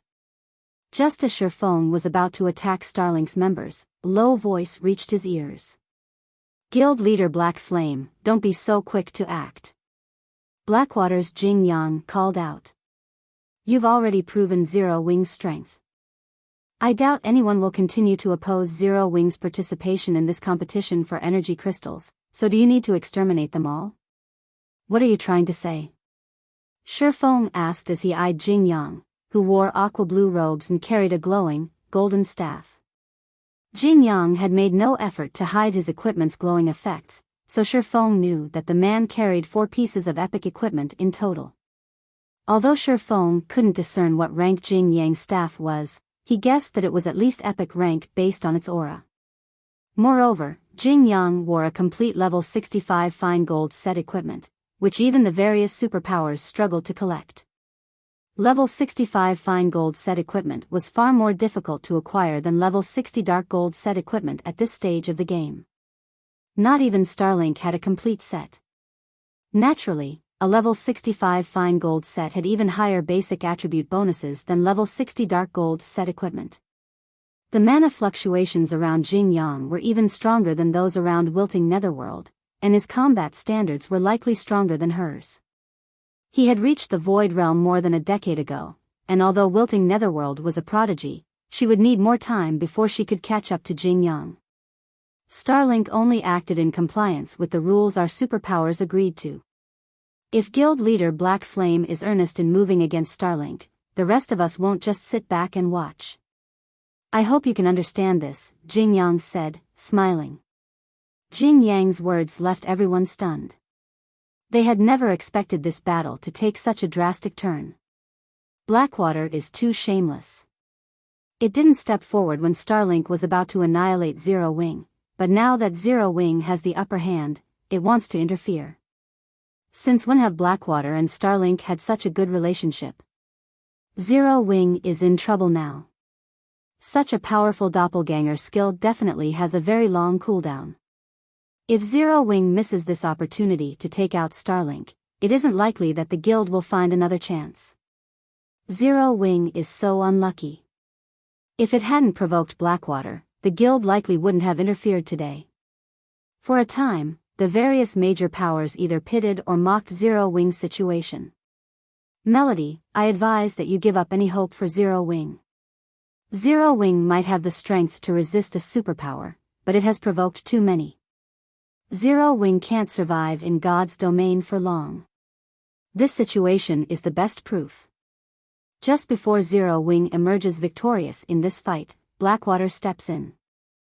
Zero Wing has no chance of winning White River City's auction house, Evil Judgment said, chuckling when he saw Melody's enraged expression. Blackwater was no weaker than Starlink, and although it hadn't sent as many experts to this competition, it had nearly as many experts fighting for the auction house as Starlink.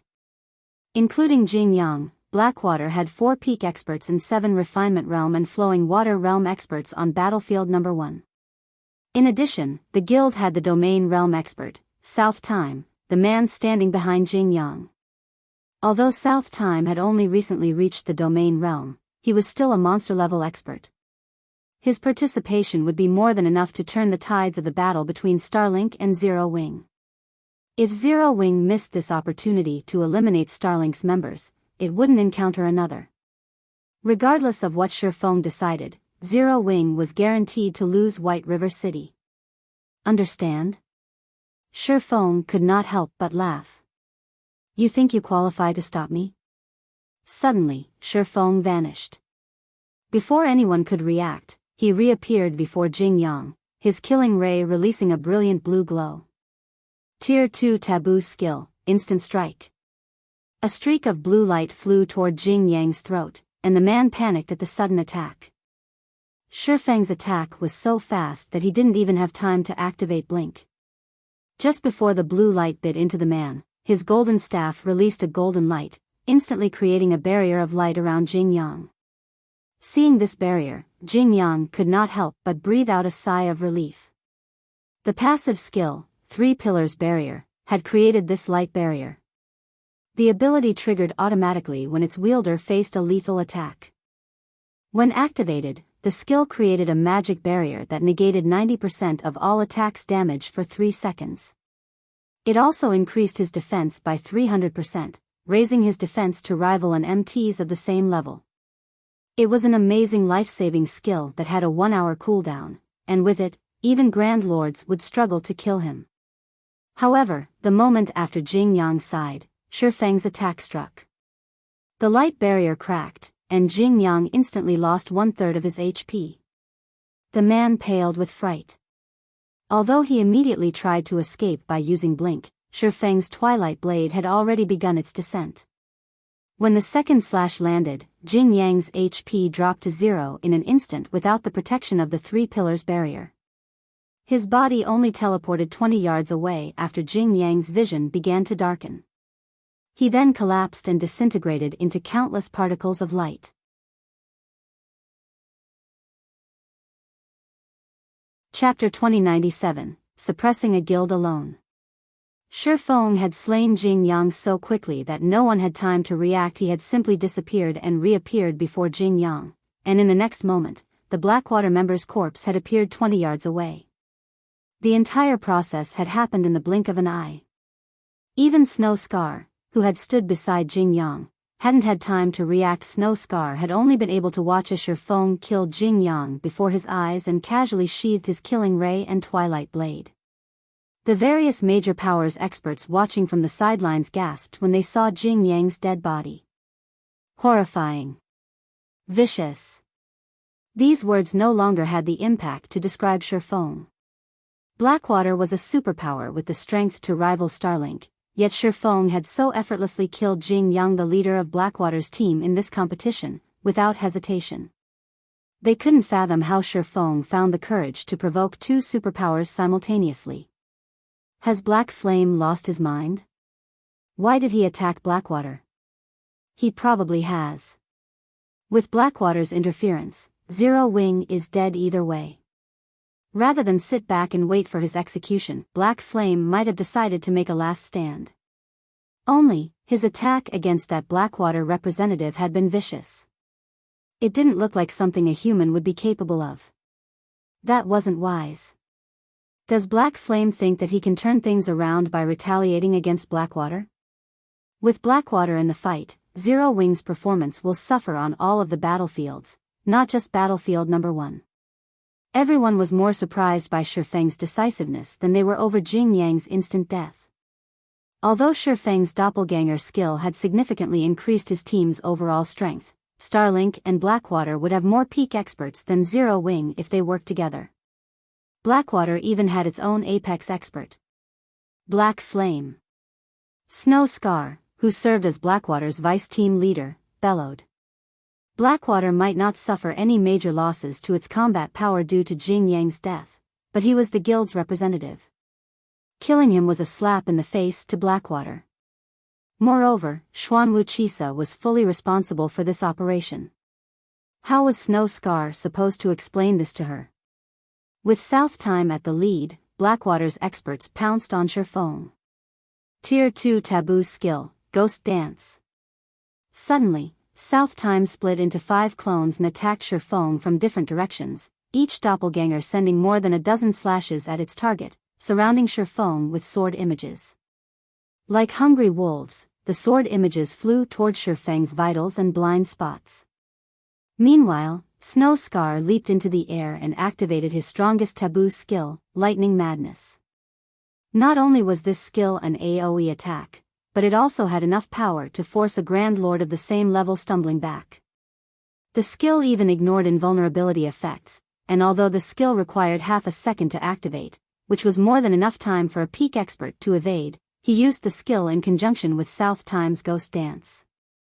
Against this joint attack, even a Domain Realm expert would fall. What an amazing two-part attack. Sword Demon couldn't help but admire South Time and Snow Scar's coordinated assault. Even he would be concerned if he were on that attack's receiving end.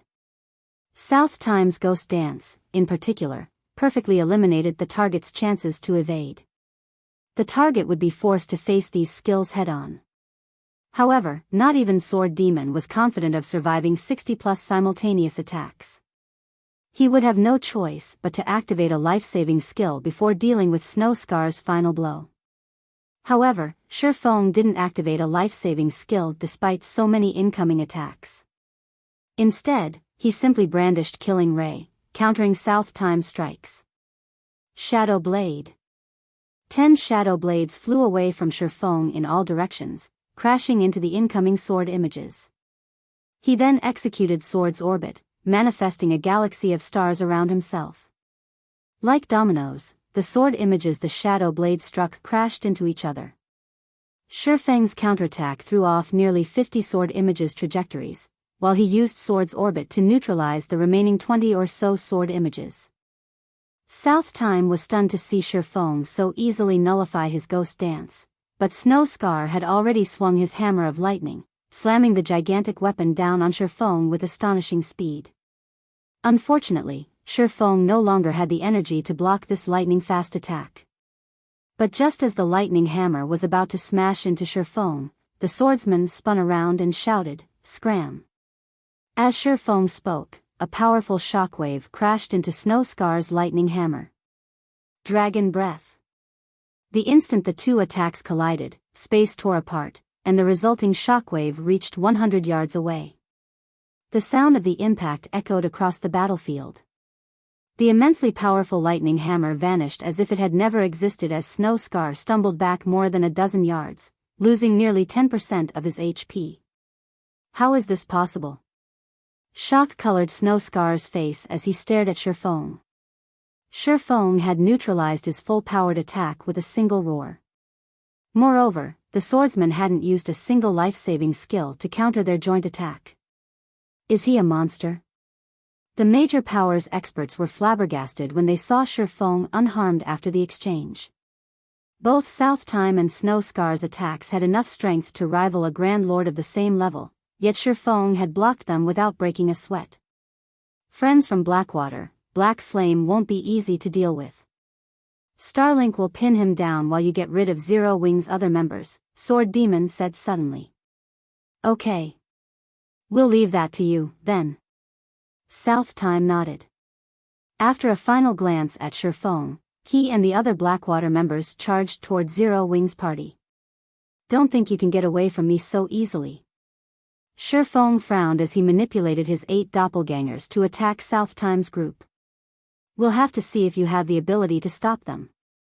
Wind Demon and his Starlink companions immediately intercepted Shifeng's doppelgangers. Each doppelganger only had the combat power of a peak expert, and although Wind Demon and his team would have a very difficult time trying to kill them, pinning these doppelgangers down for a few moments wouldn't be an issue. With the strength of Blackwater's members, they should be able to slay Zero Wing's members before the doppelgangers slipped past Wind Demon's team. ILI pin fire dance down. The rest of you need to end the fight as quickly as possible. South Time hurriedly commanded. Understood. Blackwater's dozen or so members immediately split into 3 groups, each under the lead of a peak expert. These 3 groups would be more than enough to deal with Zero Wing's 3 remaining members. For a time, chaos ruled over the battlefield. South Time kept Fire Dance busy while Alluring Summer, Shadow Sword, and Flying Shadow had their hands full with Blackwater's peak experts.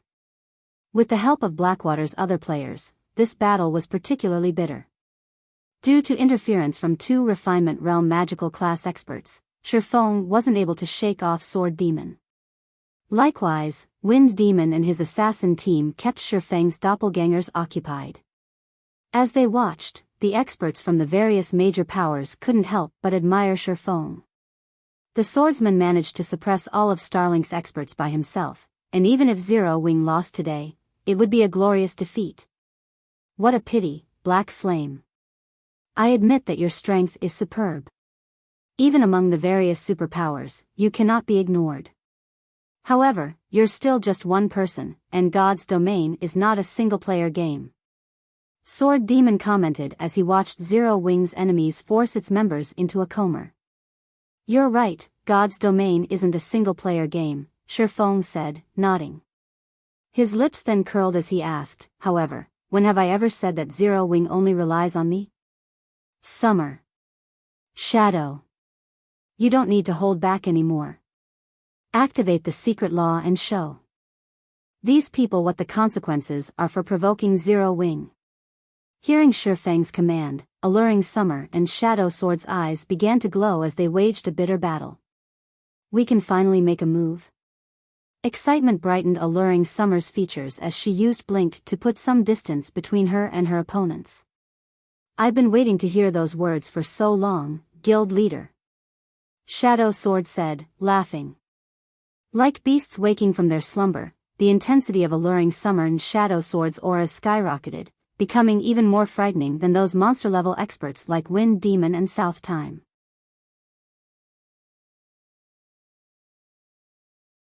Chapter 2098, Peerless Aura. Before anyone could react to Shifeng's command, Alluring Summer and Shadow Sword's auras washed over the battlefield. Everyone fell silent as they unconsciously turned toward the 2 players, dumbfounded. What powerful auras! How is this possible? Aren't berserk skills prohibited in the auction arena? The feeling of the 2 Zero Wing members' auras had changed completely. For a moment, everyone felt like they stood before 2 Grand Lord-ranked monsters. In God's Domain, players would determine their opponent's strength based on their auras in situations where they couldn't inspect the opponent's information. A player's aura couldn't be faked. Expert players, in particular, relied on this method to avoid unnecessary deaths. The fact that Alluring Summer and Shadow Sword's auras had abruptly grown stronger meant that their combat power had just increased. However, players weren't allowed to use tools or berserk skills in the auction arena. No one on the battlefield could figure out how these two had suddenly become so powerful. Blackwater's members paused their assault, shuddering, as they felt the sudden transformation. These experts stared at Zero Wings players in fear, too wary to attack. Alluring Summer and Shadow Sword now displayed the auras of Domain Realm experts. If they attacked and exposed a weakness, this fight might end in an instant. Don't be fooled. Snow Scar shouted when he realized that his ally had stopped their assault. No one in this arena can use a berserk skill to increase their strength. They must be using some special skill that increases the mental pressure other players feel their combat power shouldn't have actually increased. They are merely putting up a front. Although weapons and equipment that increased the mental pressure one's enemies experienced were excruciatingly rare in God's domain, they existed nevertheless. Damn! That really spooked me. I almost thought that Zero Wing had 2 more monsters. Black Flame nearly fooled me, too. It really would be heaven-defying if Zero Wing had another 2 monster-level experts. I will admit, though, that Zero Wing is pretty impressive to get its hands on such weapons and equipment. That's right. I've only heard of such items before today. I've never actually seen one. Although such items won't improve one's combat power, a stronger aura can affect an opponent's mental state and slow their reactions. Such items would be incredibly useful in PvP. When they heard Snow Scar's comment, realization dawned on the various major powers experts watching from a distance. They all agreed with his reasoning. It would simply be too horrific if Zero Wing had truly revealed more monster-level experts. Weapons and equipment that strengthen auras? Sword Demon muttered to himself as he glanced at Alluring Summer and Shadow Sword. He then shook his head and smiled at Shifeng, and here I thought you were going to reveal another powerful trump card. It seems you're at your wit's end. Although such weapons and equipment would be awesomely effective in PvP, I'm afraid mere gimmicks are useless against experts who have experienced countless battles. At best, they might delay your player's fate. Is that so? Shifeng replied with a calm smile. Suddenly, the atmosphere around Shifeng changed. Like Alluring Summer and Shadow Sword's transformations, Shifeng's aura became considerably more powerful. Space around him even began to blur. Sensing this change, Sword Demon's expression darkened. If Shifeng's aura had resembled a great ocean that could even stifle peak experts, those who bathed in it now felt as if they had been submerged in mercury. Shifeng's aura felt incomparably heavy, and even Sword Demon struggled to breathe. Fear flashed in Sword Demon's eyes as he stared at Shifeng. He was an expert that stood at the apex of God's domain, a player that every superpower feared, yet he felt the threat of death loom over him as he stood before Shifeng. He felt as if he were standing before a humanoid Tyrannosaurus Rex, rather than another player. Moreover, Shifeng's control of his aura was exceptional. Sword Demon could tell that Shifeng had restrained his aura to his immediate surroundings, so no one but him sensed how horrifying it truly was. Do you still think that I'm just trying to buy time? Shifeng smiled at Sword Demon. Secret laws weren't categorized as skills or spells, resembling combat techniques instead. They didn't improve players' basic attributes, only allowing players to exhibit more of their body's potential. Hence, players could freely use secret laws within the auction arena, and they didn't need to worry about their secret laws dropping if they died. The system didn't actually consider the deaths players suffered in the auction arena as official. This was why secret laws were so valuable. The various superpowers had even offered to trade epic set equipment for a basic secret law during Shifeng's previous life, since the secret laws would be far more effective in the auction arenas than epic set equipment. The physique improvement secret laws provided was secondary, however. More importantly, secret laws allowed players to enter a supersensory state. In this state, players' senses became so sharp that they could perceive things they couldn't normally detect. Of course, how useful this was would depend on the player. As soon as Shifeng finished speaking, Sword Demon had an extremely bad premonition. Sword Demon felt that the younger swordsman's smile looked like the expression one would use when mocking an ignorant fool. Moreover, Shifeng looked down at him as if he were watching an ant. Sword Demon had seen that expression on many powerhouses before. Quick! Everyone retreat! Sword Demon instinctively shouted. He hadn't been able to determine whether or not the change to Alluring Summer and Shadow Sword's auras was truly related to a combat power increase, but after experiencing Shifeng's enhanced aura, he was absolutely certain that this transformation wasn't due to a weapon or equipment effect. Rather, it was a byproduct of their combat power increasing. Retreat? Why are we retreating? The players from Starlink and Blackwater were confused when they heard the command. Victory was already within reach. As long as they kept fighting for another minute or so, they'd win, yet Sword Demon wanted them to flee. Sword Demon has gone too far with his affection for talented individuals. Blind Man frowned at Sword Demon's warning. Is that really the case? Mu Cheng, who stood beside Blind Man, wondered as he watched the old monster's tense expression. No matter how he looked at it, that expression didn't look like affection. It looked like Sword Demon was terrified. When Sword Demon saw his allies' confusion, his anxiety grew, but as he was about to explain, he heard the sound of laughter. It's too late to escape now. The moment this voice reached his ears, Sword Demon instinctively brandished his greatsword, swinging the weapon at Shifeng, who had suddenly appeared before him. The older swordsman instantly split into 3 clones, each launching multiple attacks with the strength to suppress Grand Lords of the same level. This was Sword Demon's final trump card and his weapon's strongest additional skill, Phantom Assault. In his hands, this skill could even kill Domain Realm experts in an instant if they didn't activate an invulnerability skill. However, Shifeng easily deflected the dozen or so attacks with his killing ray, displaying far faster reaction speed than before. Shadow Blade. 10 sword lights flew towards Sword Demon simultaneously, each aiming for his weak points. But not to be outdone, Sword Demon executed an advanced defensive combat technique to evade the incoming attacks. 1 attack. 2 attacks. 3 attacks.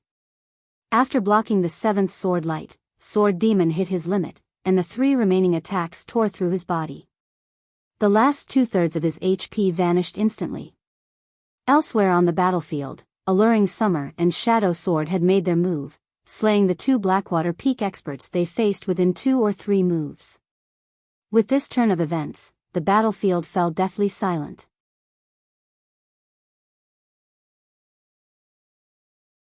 Chapter 2099, Horrifying.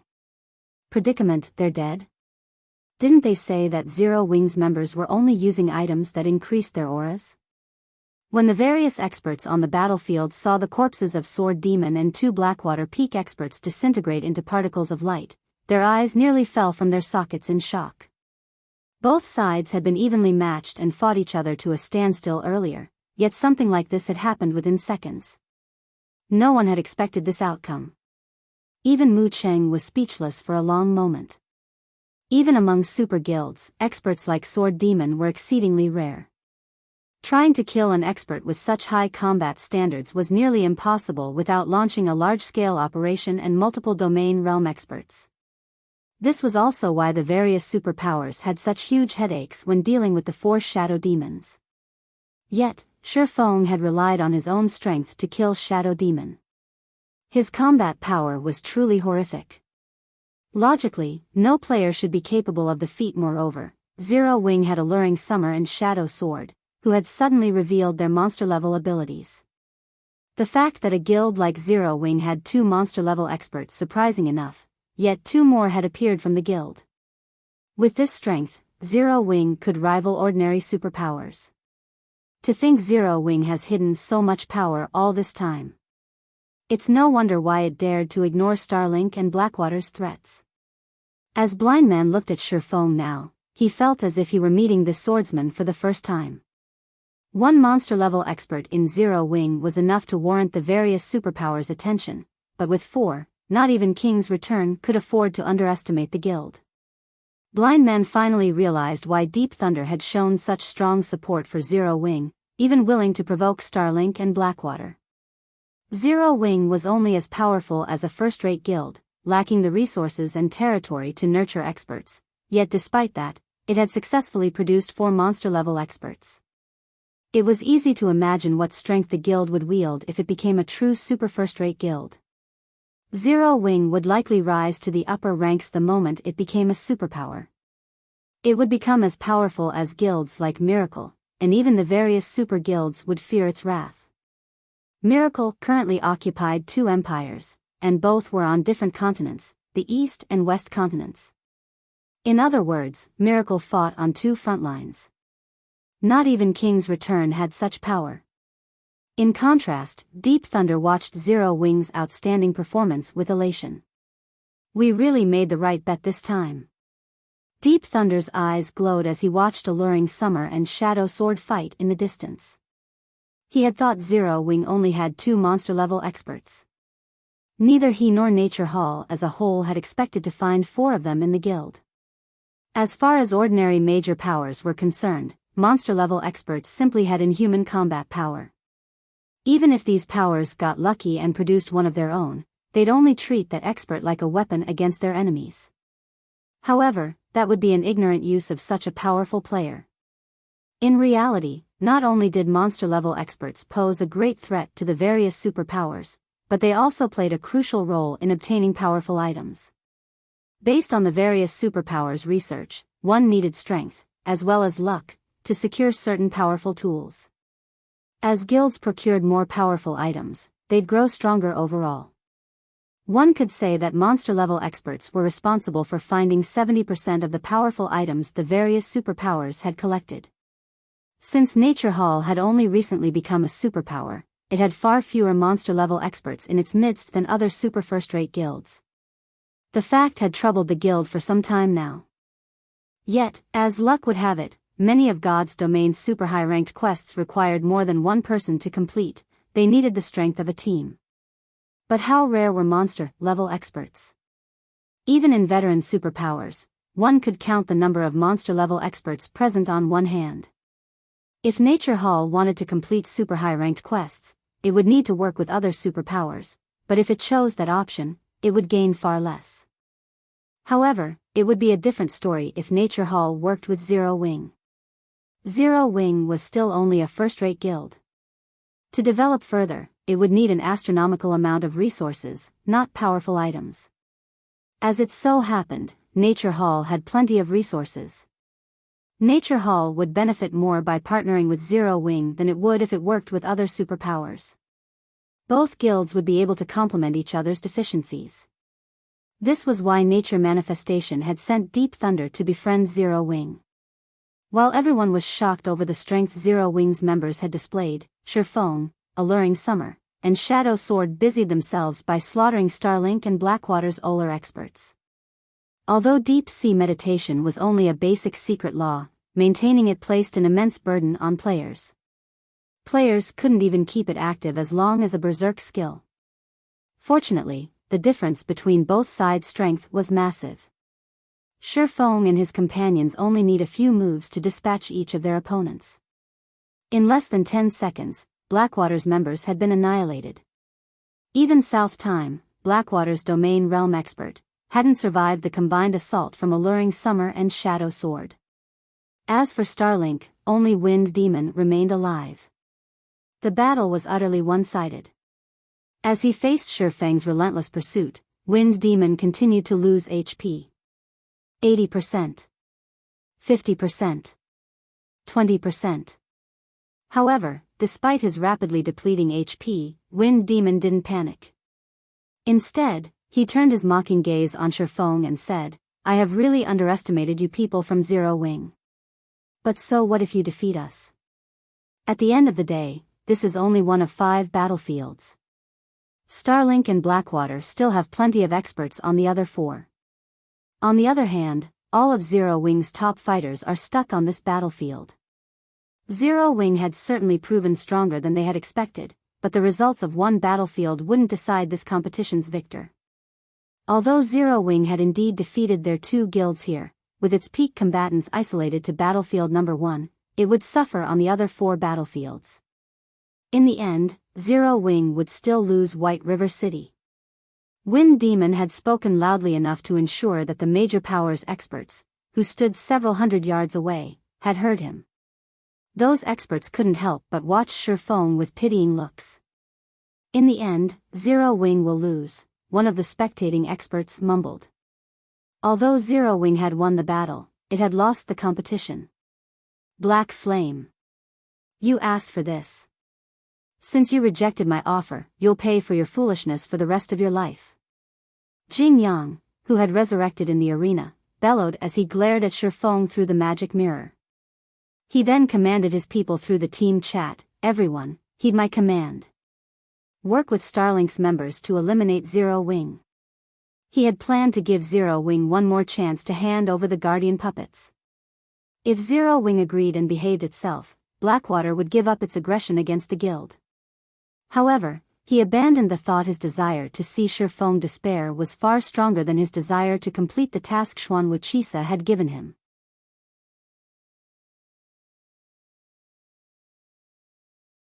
Chapter 2100, Divine Appearance.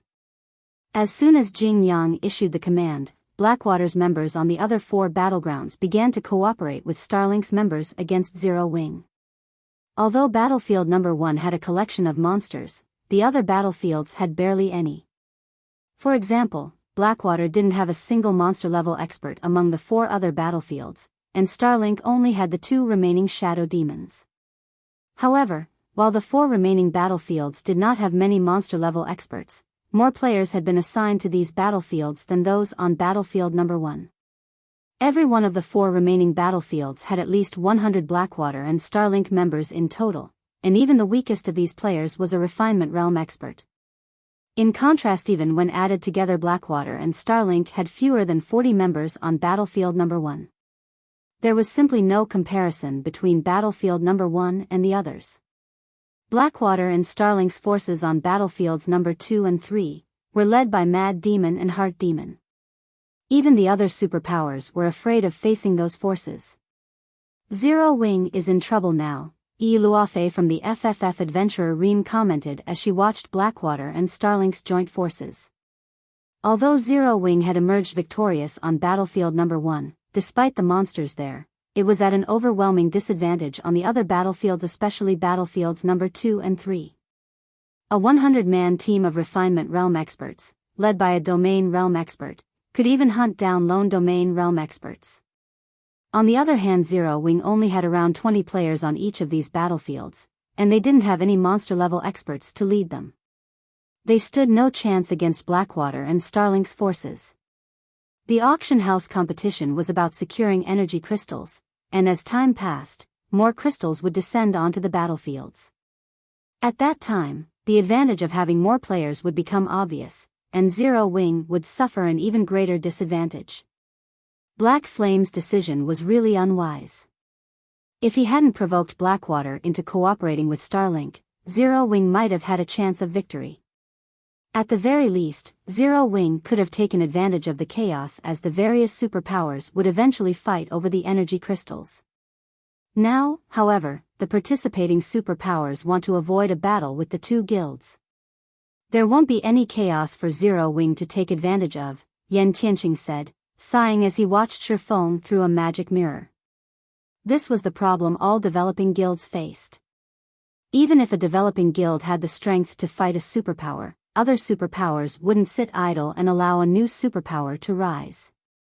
They would usually cooperate to apply pressure on the developing guild and prevent the growth of a new rival. Yan Tianqing had faced the same when he had established his own guild some years ago. In the end, he had been forced to abandon the guild and establish an adventurer team instead. Now, it was Zero Wing's turn.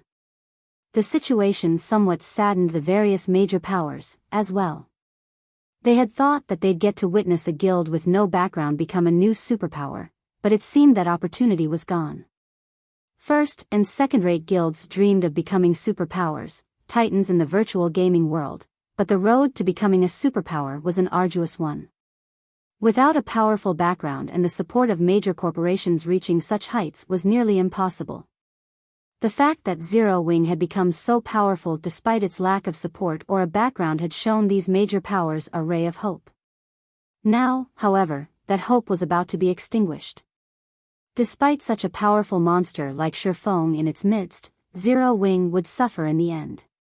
Needless to say, ordinary first- and second-rate guilds wouldn't fare any better. Ha ha ha. Black Flame, I'll finally have my retribution. Singular Burial, who currently wore Blackwater's guild emblem, laughed maniacally as he watched the magic mirror hovering above battlefield number 3. He had waited for this day for a long time now. He should have been Starmoon Kingdom's overlord, becoming a titan in the virtual gaming world, but Zero Wing had foiled his plans and in the end he was nothing more than a commander in Blackwater. His hatred for Zero Wing was endless due to this.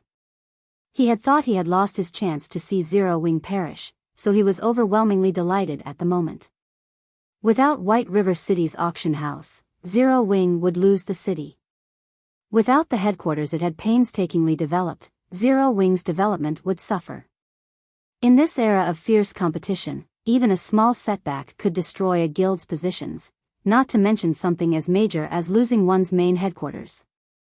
While Singular Burial celebrated Zero Wing's downfall, Blackwater's team in Battlefield number 3 had met up with Starlink's team near a descended energy crystal. Starlink's Heart Demon then took command of the joint team. The other superpowers, who had been waiting for the energy crystal to drop, promptly moved aside. The nearby major powers experts gasped when they saw this. So, this is Blackwater and Starlink's joint force? Dust Blood from Bloodbath family felt his scalp tingle when he saw the gathered expert players below the descending crystal. The team consisted of more than 120 Starlink and Blackwater members, and every one of these players felt incredibly dangerous to Dust Blood. There were also 6 specific players that Dust Blood couldn't even bring himself to look at. Each of these 6 wore at least 2 or 3 epic weapons or equipment pieces. However, these 6 players paled in comparison to Heart Demon, the hunchbacked old man that led the team and truly instilled fear in Dust Blood's heart. Even though Dust Blood was not a magical class player, he could see the mana circling Heart Demon's body. Meanwhile, Heart Demon wore a total of 5 pieces of epic equipment. Although Dust Blood could not tell what rank the old man's staff was, the weapon radiated a soul-shuddering pressure. As far as Dust Blood was concerned, these 120-plus experts from Starlink and Blackwater could even destroy a top-ranked first-rate guild like Bloodbath family if given enough time. Sure enough, guilds like ours cannot afford to provoke superpowers. Morning Sun, the female elementalist leading Holy Reincarnation's team in Battlefield number 3, sighed when she saw the gathered force. This was superpower's strength. Non-superpowers like the Bloodbath family and Holy Reincarnation simply couldn't compete. Setting aside monster-level experts, Blackwater and Starlink had even more combat power on Battlefield number 3 than on Battlefield number 1. Despite the great lengths Zero Wing had gone to defeat the 2 guilds on Battlefield number 1, these superpowers had immediately formed another formidable team on another battlefield. Moreover, they had 3 more teams on the other battlefields. While the various major powers were awestruck over Blackwater and Starlink's strength, a team of 20-plus players made its presence known. Everyone made a ruckus when they saw this team. Why are Zero Wing's members here? Don't they know that Blackwater and Starlink will attack them the moment they show themselves? The various major powers experts shot the team incredulous looks. They couldn't believe that Zero Wing's members would be so daring. Unlike the team on Battlefield number 1, this team didn't have any monster-level experts like Shifeng, Fire Dance, Alluring Summer, and Shadow Sword. Very good. And here I thought you would only act after a significant number of energy crystals had dropped. This will save me the trouble of looking for you. Heart Demon watched Zero Wing's team approach through narrowed eyes. With a wave of his hand, he said, "I'm not like Old Wind and Old Sword. I prefer to settle troublesome matters as soon as possible. Everyone, attack." Do not let any of them get away. Blackwater and Starlink's experts swarmed toward Zero Wing's team under Heart Demon's command. However, once these experts got within 20 yards of Zero Wing's ream, a silver-armored woman wielding a golden greatsword emerged from the group. This woman brandished her greatsword at Blackwater and Starlink's many experts. 1 slash. 2 slashes. 3 slashes. The silver-armored woman executed 5 consecutive attacks, sending 5 sword lights flying at her opponents. Wherever the sword lights passed, they left behind a pitch-black spatial tear, following which the 5 golden lights enveloped the advancing players. When the light finally faded, Blackwater and Starlink had less than 20 players on their team. The rest had transformed into countless particles of light and vanished. Suddenly, the battlefield was eerily silent.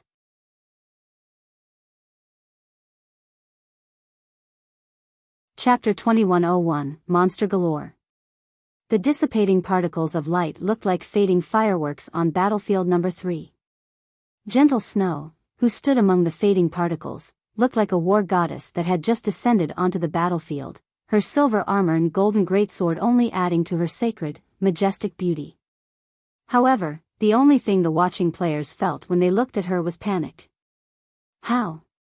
Dust Blood could not believe his eyes. Gentle Snow had just slain more than 100 experts from Starlink and Blackwater. Every one of those experts had even posed a threat to him, yet they had been nothing more than pests before Gentle Snow.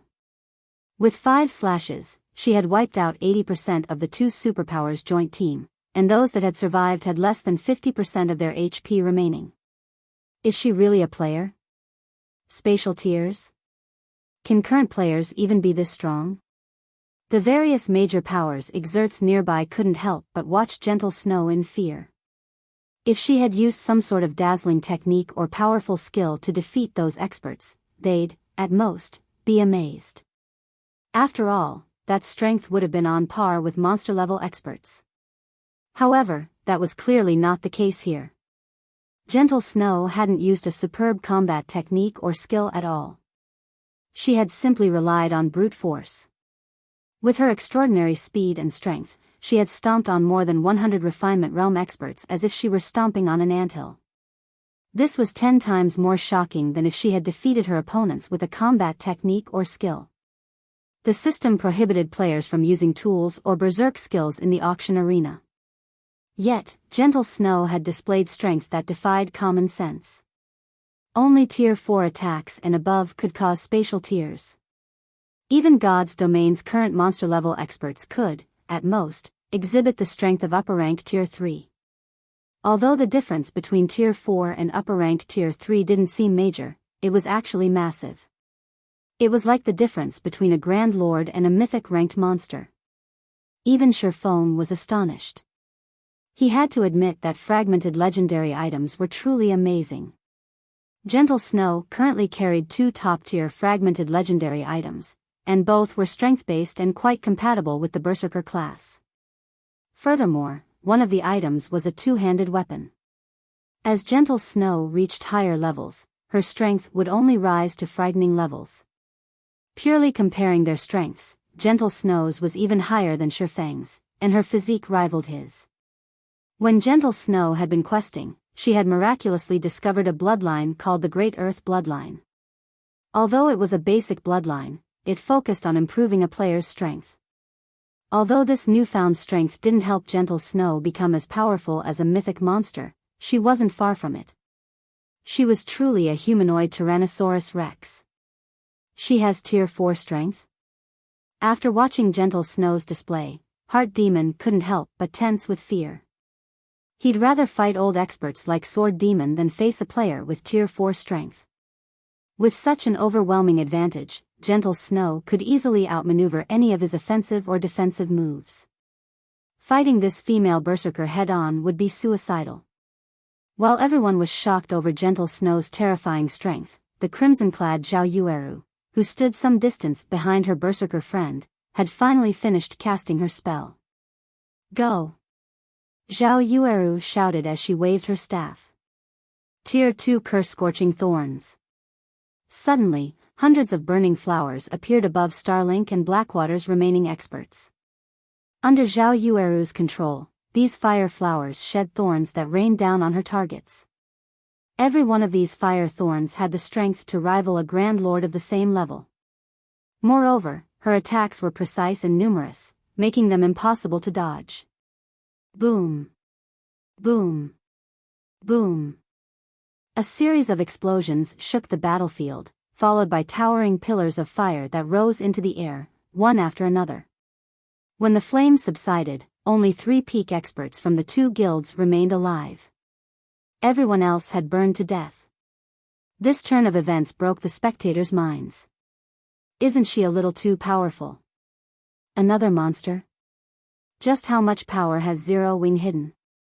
Everyone was in shock as they stared at Gentle Snow and Zhao Yueru.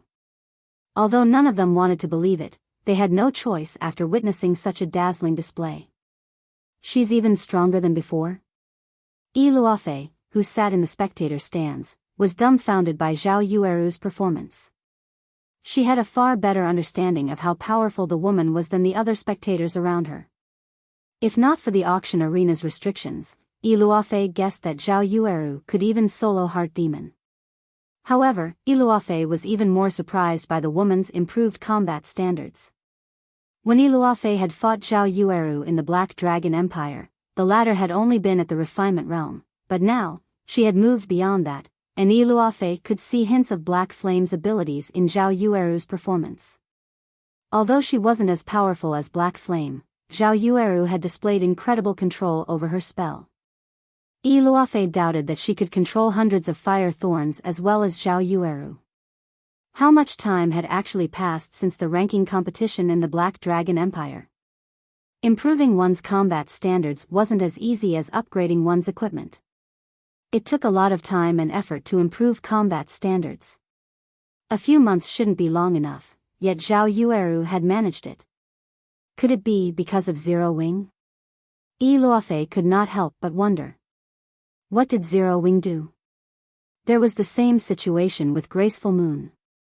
Before joining Zero Wing, Graceful Moon had only been a relatively talented expert, but nothing compared to true geniuses. And yet, she had actually defeated 3 Refinement Realm experts from top-ranked first-rate guilds by herself. Now, Zhao Yueru displayed similarly frightening improvements. The various superpowers members that watched from the sidelines had fallen silent. They no longer looked down at Zero Wing in ridicule. Rather, they looked on in fear.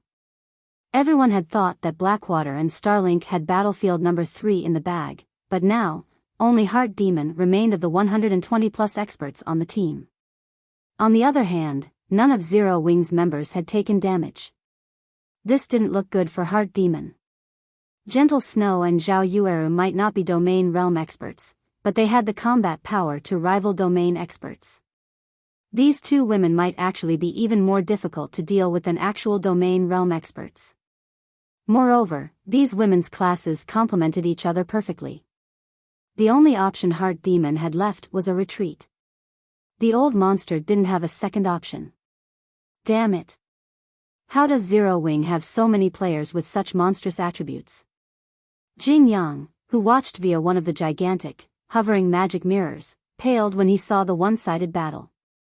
The fact that Zero Wing had monsters like Fire Dance, Alluring Summer, and Shadow Sword was already unbelievable, but now, 2 more monsters stepped out of the shadows.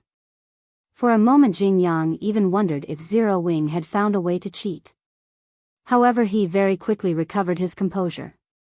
Although Zero Wing now held an overwhelming advantage in 2 of the 5 battlefields, there were still 3 other battlefields. As long as Blackwater and Starlink dealt with the smaller guild on these battlefields, Zero Wing might still lose this competition. Only, the hope didn't last long as the other magic mirrors displayed more scenes that shattered Jing Yang's fantasies. In battlefield number 2, Zero Wing's Violet Cloud fought Mad Demon to a standstill. Moreover, Cola and Blackie trampled over Starlink and Blackwater's experts alongside her. In the end, Zero Wing secured an overwhelming victory in this battlefield, as well. In battlefield number 4, Aqua Rose and Turtledove worked together, displaying absurdly high combat power and holding their advantage over Blackwater and Starlink's experts. Wearing the Crystal Light set, Silent Blade, Remnant Cloud, and Seven Light easily overwhelmed the two superpowers' peak experts in Battlefield Number 5 with their superior basic attributes. For a time, an uproar shook the auction arena. Nobody had dreamed that Zero Wing was actually so powerful. The guild had an absolute advantage in all 5 battlefields, increasing its collection of energy crystals. The first 3 battlefields were practically Zero Wing's home turf. The guild claimed over 70% of the energy crystals in these maps. The watching crowd only snapped out of its daze after the competition's ending bell had rung. In the end, Zero Wing secured first place in the auction arena with an overwhelming number of energy crystals. The system then repeated the results throughout Star Moon Kingdom 5 times. Not only had Zero Wing won White River City's auction house, but it had become one of the few guilds that owned one throughout God's domain.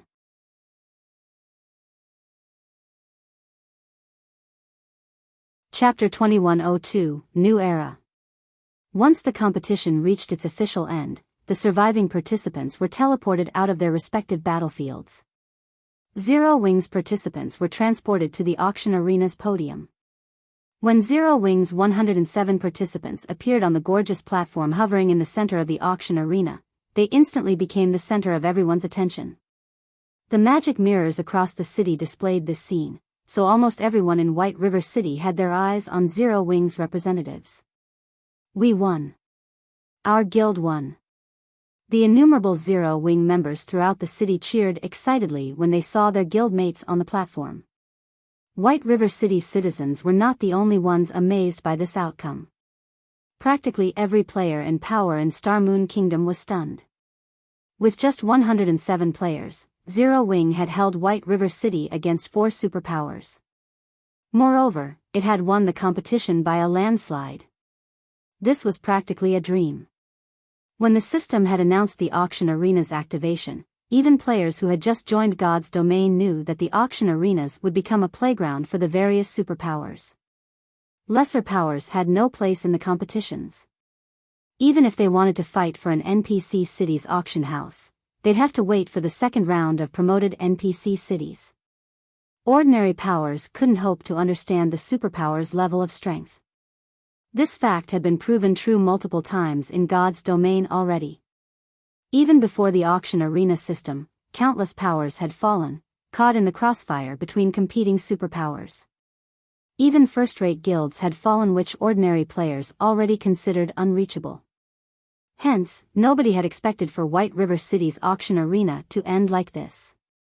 By the time Horrifying, Zero Wing's guild leader held up the crystalline certificate that granted the guild the management rights over White River City's auction house, the arena's atmosphere had reached its peak.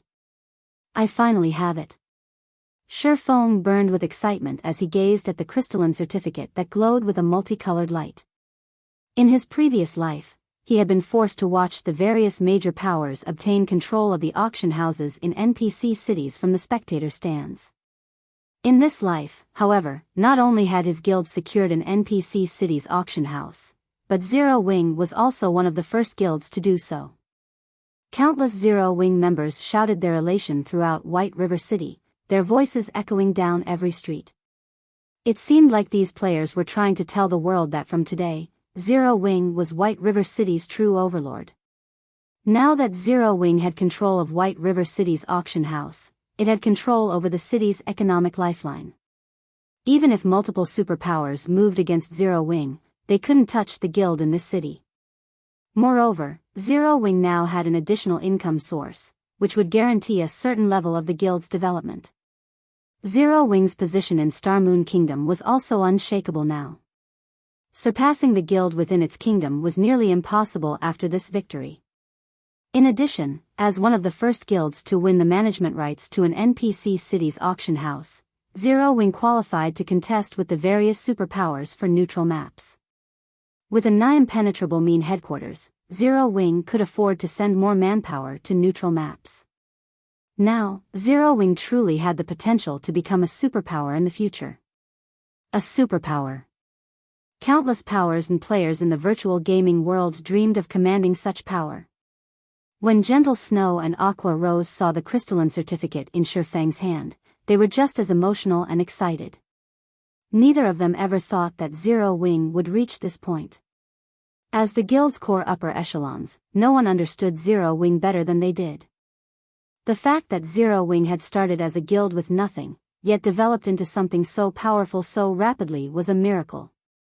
Although some assumed otherwise, Zero Wing truly lacked a background. It didn't even have any financial support from major companies.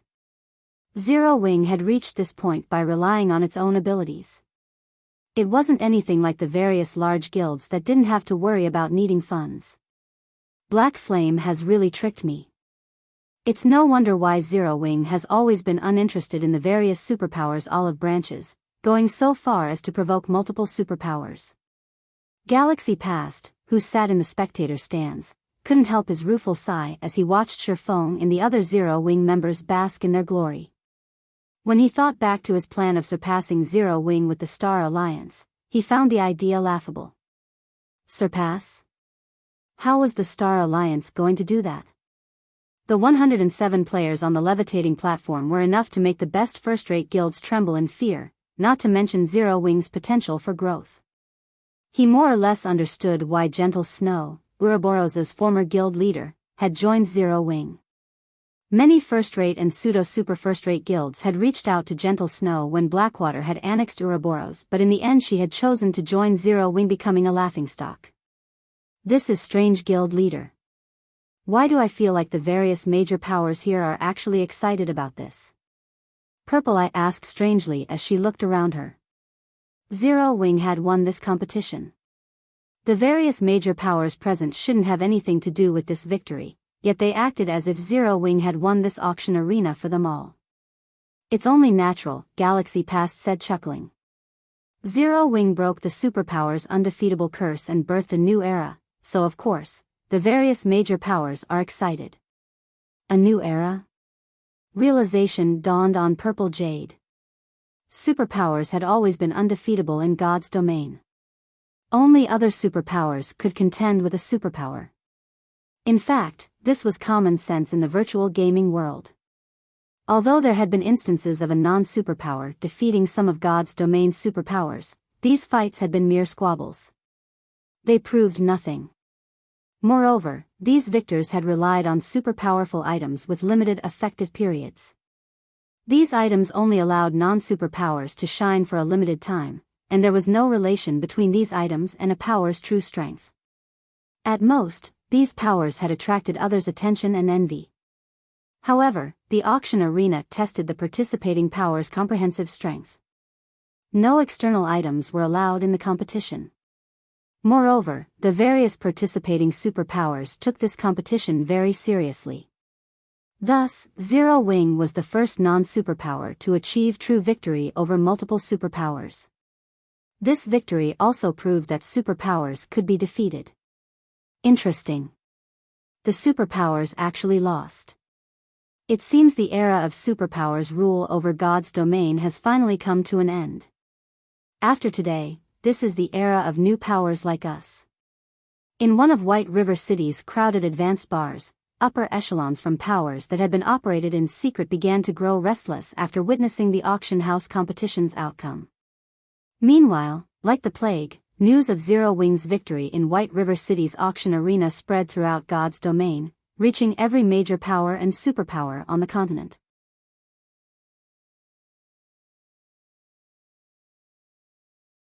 Chapter 2103, Uproar in Star Moon Kingdom.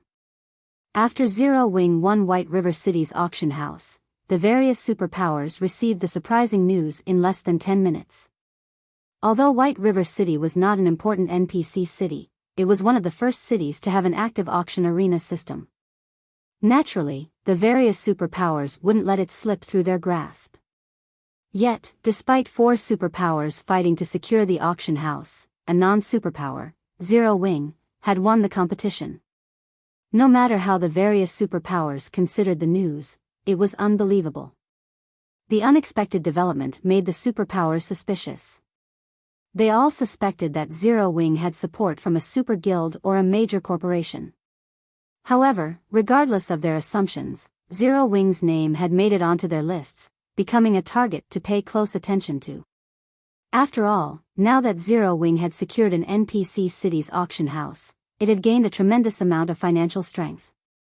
Moreover, this new income source was stable and beyond other powers' influence. With this, Zero Wing was one step closer to becoming a true superpower. Zero Wing succeeded? Phoenix Rain could not help but be surprised when she read the report from her subordinate. Before the auction arena competition, she had expressed her willingness to dispatch a portion of her strength to assist Zero Wing with Horrifying, but he had rejected her offer.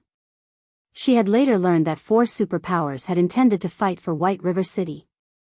Even she would struggle to win White River City's auction house with so many powerful opponents, yet the latest report stated that Zero Wing had emerged victorious. Moreover, its victory had been overwhelming. No matter how she looked at it, the situation didn't seem realistic. She had watched Zero Wing rise from the ground up personally, but she didn't understand how Zero Wing had become so powerful. For a moment, she even wondered if her subordinate had mistyped the victor's name to Zero Wing. Big Sis Rain, we've just received a message from the Great Pavilion Master. He wants to hold an elder meeting and requests your attendance. He says that it's related to Zero Wing, Blue Phoenix excitedly announced as she rushed into the room. I got it. Phoenix Rain could not help her bitter smile when she heard the message. She had wanted to help Zero Wing. She hadn't thought that it would help her instead. Or Empire, Crimson Flame Fortress. After a long period of development, the Crimson Flame Fortress's operations could rival that of a small NPC city. Including the NPC soldiers that guarded the fortress, it had become one of the safest rest areas in the Ore Empire, and it was very close to the Ore capital city. By using the fortress's teleportation function, players could reach the regional dungeon very quickly. As a result, the fortress had become exceptionally popular among players. However, tension dominated Blackwater's residence in the Crimson Flame Fortress. Jing Yang, who stood in the Vice Guild leader's office, was drenched in sweat. Zero Wing sure has a lot of experts. Wuxia wore a faint smile as she finished reading Jing Yang's report. Neither joy nor sadness filled Wuxia's voice, yet those who heard it would feel an extraordinarily frightening pressure. Even South Time, who stood behind Jing Yang, felt his legs wobble for a moment. Vice Guild leader, Zero Wing's strength has truly exceeded our expectations.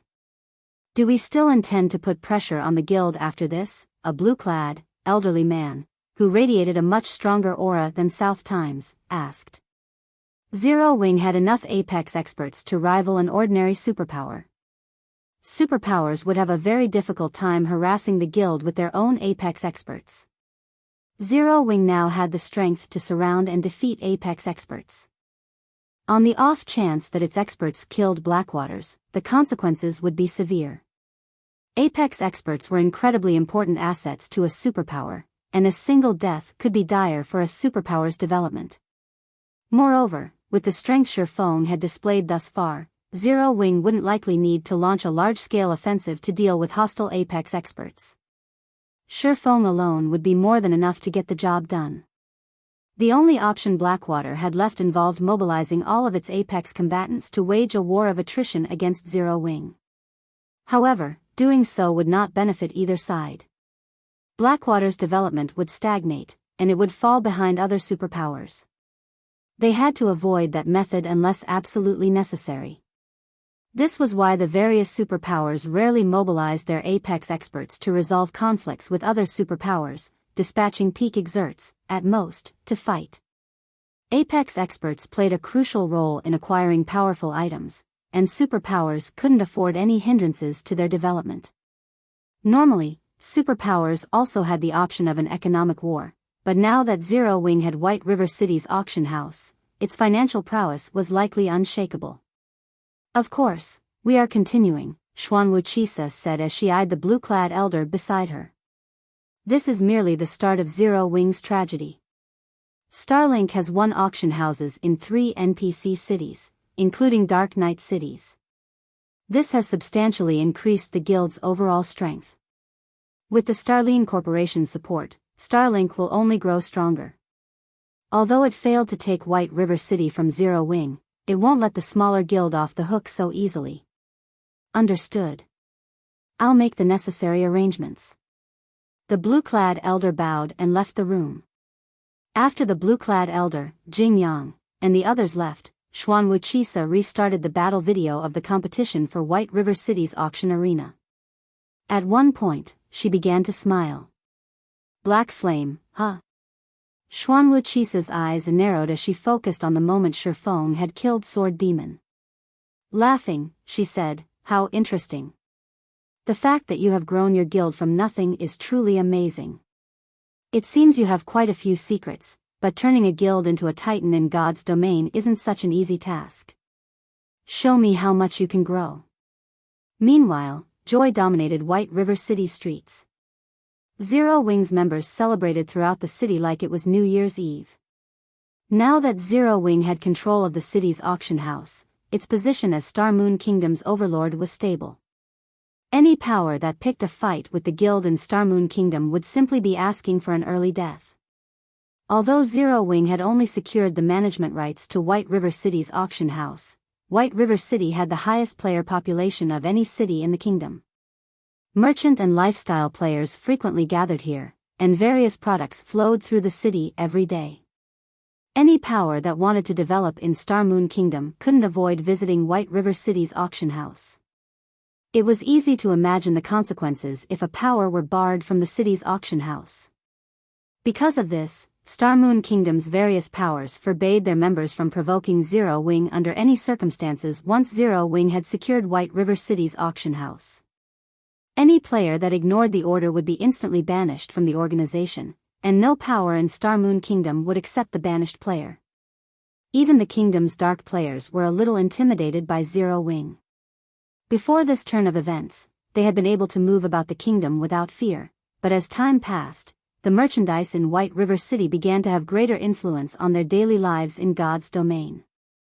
Furthermore, if they wanted to fetch a good price for the items they sold, White River City's auction house was the best place to go.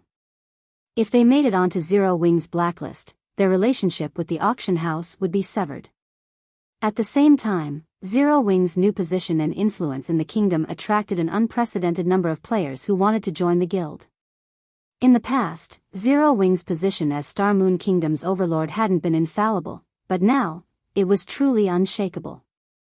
Taking into account the guild's incredible performance in the auction arena, players who wanted to leech off of others' success and those who wanted to improve their own strength swarmed to join Zero Wing. Carrot. In less than an hour after the auction arena's conclusion, Zero Wing had received more than 200,000 applications. Many among them were experts that could reach the trial tower's 5th floor, and some were even half-step refinement realm experts. It astonished Gentle Snow and Aqua Rose. First-rate guilds offered high prices and instant promotions to core member to recruit half-step refinement realm experts, yet many of these experts approached Zero Wing, wanting to join even if they had to start out as normal members. However, the situation didn't surprise Shifeng. Zero Wing was only a step away from becoming a superpower now, and it was normal to receive membership applications from half-step refinement realm experts. Moreover, the threshold Zero Wing needed to cross to become a superpower wasn't like what other first-rate guilds faced. Other guilds typically lacked sufficient peak and apex experts when trying to become a superpower, but Zero Wing only lacked certain developmental aspects. Growing the guild was much easier to accomplish than nurturing peak and apex experts. Of course, Zero Wing didn't actually have any real peak or apex experts. The players the guild had shown off in the auction arena had been forcibly created through powerful weapons, equipment, and skills. However, with the Lost Town and Zero Wing's many combat techniques, the guild wasn't far behind the various superpowers in its ability to nurture experts. Moreover, as the workshop perfected the facilities in Zero Wing's main headquarters, it would only be a matter of time before Zero Wing's methods were even more effective than the various superpowers. While Gentle Snow and Aqua Rose organized the guild's new members, Shifeng made his way to White River City City Hall. Even after securing the management rights to NPC cities' auction houses in the past, the various powers had only treated these auction houses as important income sources. They had failed to recognize the management rights' true value. Someone had only discovered the true value of NPC auction houses after more than a year had passed since the auction arena system had been introduced. When this discovery had gone public, many powers had hated themselves for not investigating NPC auction houses thoroughly. If they had paid more attention, they would have been able to elevate their development to a whole new level. What the various powers had failed to discover was the fact that NPC auction houses could be linked with player-constructed auction houses. The process of doing so was troublesome, but compared to the potential harvest, it wasn't worth mentioning. After waiting in the city hall for some time, a level 150, Tier 3 senior administrator approached Horrifying. Lord Count, I apologize for the long wait. The magistrate is in his study. Please follow me, the senior administrator respectfully addressed Horrifying. All right. Horrifying nodded. He then followed the senior administrator to the staircase that led to the top floor.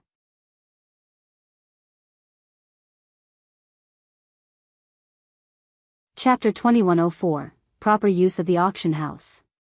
Under the senior administrator's lead, Horrifying arrived at a quiet and elegant study. The study was not particularly large. It had only 2 bookshelves, which were filled with dilapidated books. Some of the books didn't even have a cover. At a glance, one could tell that these books were considerably old. Some of them even exuded a faint trace of divine might. In God's domain, every item capable of exuding divine might was extraordinarily valuable as past possessions of gods and having been bathed in the aura of gods for long periods. Among items that exuded divine might, books were especially valuable, since they recorded either a topic that interested gods or knowledge left behind by gods. Some even recorded hints and instructions on how to become a Tier 6 god. Hence, even a useless book that exuded divine might could sell for thousands of gold on the market. Their value easily rivaled an ordinary piece of epic equipment. Meanwhile, more than 50 of such books were sitting on the 2 bookshelves.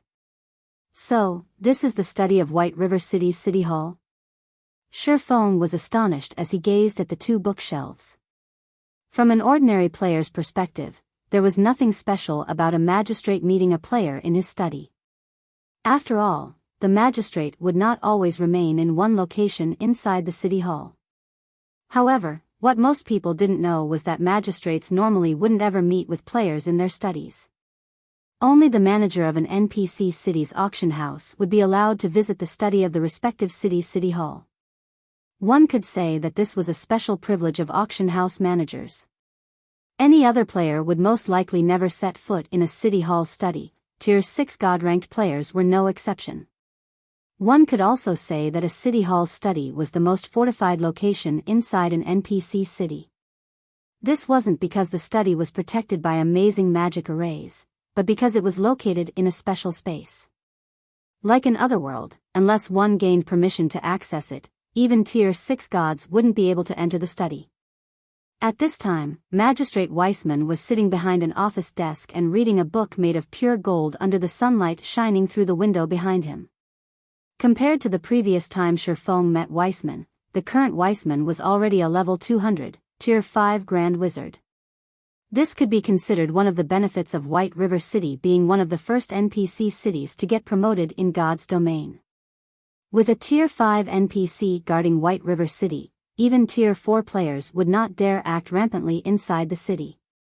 The security level of the city was on an entirely different level compared to that of ordinary NPC cities. Players could develop themselves here without worrying about small incidents ruining all their investments in the city. You're here. Do you have some business with me? Weissman asked as he looked at Horrifying with a friendly smile. Due to his promotion in tiers, Weissman's intellect had received further improvement. The NPC was now capable of acting much more like an ordinary human being. He even perfectly suppressed his aura. If one did not use an identification skill on Weissman, they would most likely treat him as an ordinary old man. Lord Magistrate, I wish to make the city more prosperous. so I want to link White River City's auction house with the auction house of another city. I hope I can gain your permission to do so, Shifeng answered. An auction house was an important economic pillar for a city. An auction house's development was a city's development, and the prosperity of an auction house was a city's prosperity. In the past, the powers merely treated the NPC auction houses they acquired as an ATM and the key to controlling an NPC city. They failed to understand that NPC auction houses were actually a tool for hastening the development of guild towns. This function had only been discovered more than a year after the auction arena system's introduction into the game. A year. With the popularity and income that an NPC auction house brought, 1 year was more than enough to elevate a guild town into an advanced city. However, as the various powers failed to discover this function, even more than 2 years after God's Domain's launch in the past, there hadn't been a single advanced guild city in the game. Even the existing intermediate cities back then had still been far from becoming advanced cities. Without the help of an NPC auction house, even 3 to 5 years of development wouldn't be enough to elevate an intermediate city to an advanced city. Guild towns and cities were a guild's foundation for development in God's domain. Meanwhile, there was an enormous difference between guild towns and cities of different ranks, especially when an intermediate city was promoted into an advanced city. Although the change was mostly quantitative, the difference was massive. Moreover, some special constructions that assisted players in their development could be constructed only in advanced cities. Hence, when the various powers received news about this function, they had all been filled with regret. Had they known about this function early on, they would have been able to elevate their guild's development speed and the standard of players in their territory to a whole new level. This was particularly true for the standard of players. As players reached higher levels, the maps inside kingdoms and empires would become inadequate for players seeking to improve themselves. This improvement wasn't limited to levels, it referred to clearing the Tier 3 promotion quest as well. Level 100 was a massive turning point for players in God's domain. Not only were level 100 monsters much more difficult to handle than level 99 monsters, but it was also the minimum level at which players could get promoted to Tier 3. Meanwhile, the precondition for promotion to Tier 3 was development in neutral maps. However, as luck would have it, level 100 plus neutral maps were extremely dangerous, so dangerous that even Tier 2 experts would struggle to survive in them. Most importantly, the environment in these neutral maps was extremely severe. Low ambient mana, like in the Witch's Hill, was only the least of the environmental challenges in these level 100 plus neutral maps. If players wanted to have an easier time developing in these level 100 plus neutral maps, they needed to rely on the support of a guild city. Developing in a level 100 plus neutral map was akin to walking through a barren desert with a guild city serving as an oasis. However, proper player development in level 100 plus neutral maps depended largely on the rank of the guild city. In level 100 plus neutral maps, a basic city was only the baseline for survival for Tier 2 players. That was right, survival.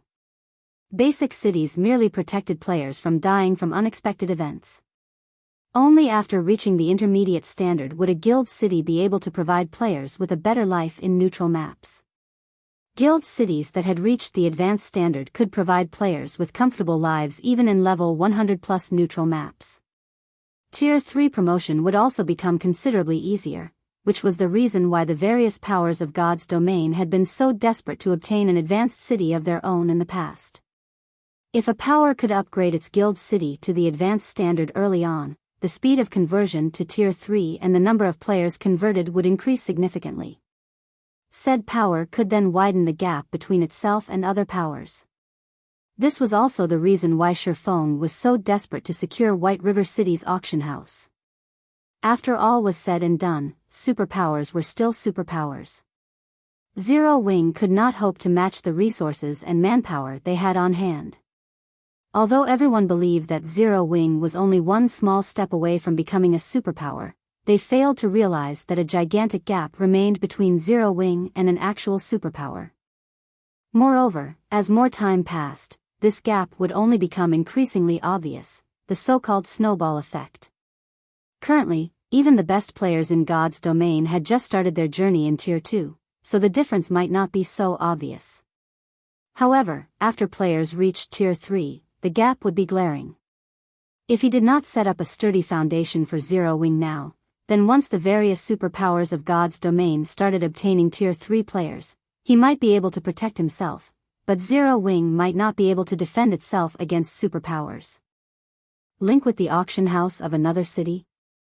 Weissman put down the book in his hands and entered deep thought when he heard Shifeng's words. Before long, he said, "It's not exactly impossible, but this matter will be very difficult to accomplish. If you fail, you'll have to pay a considerable price.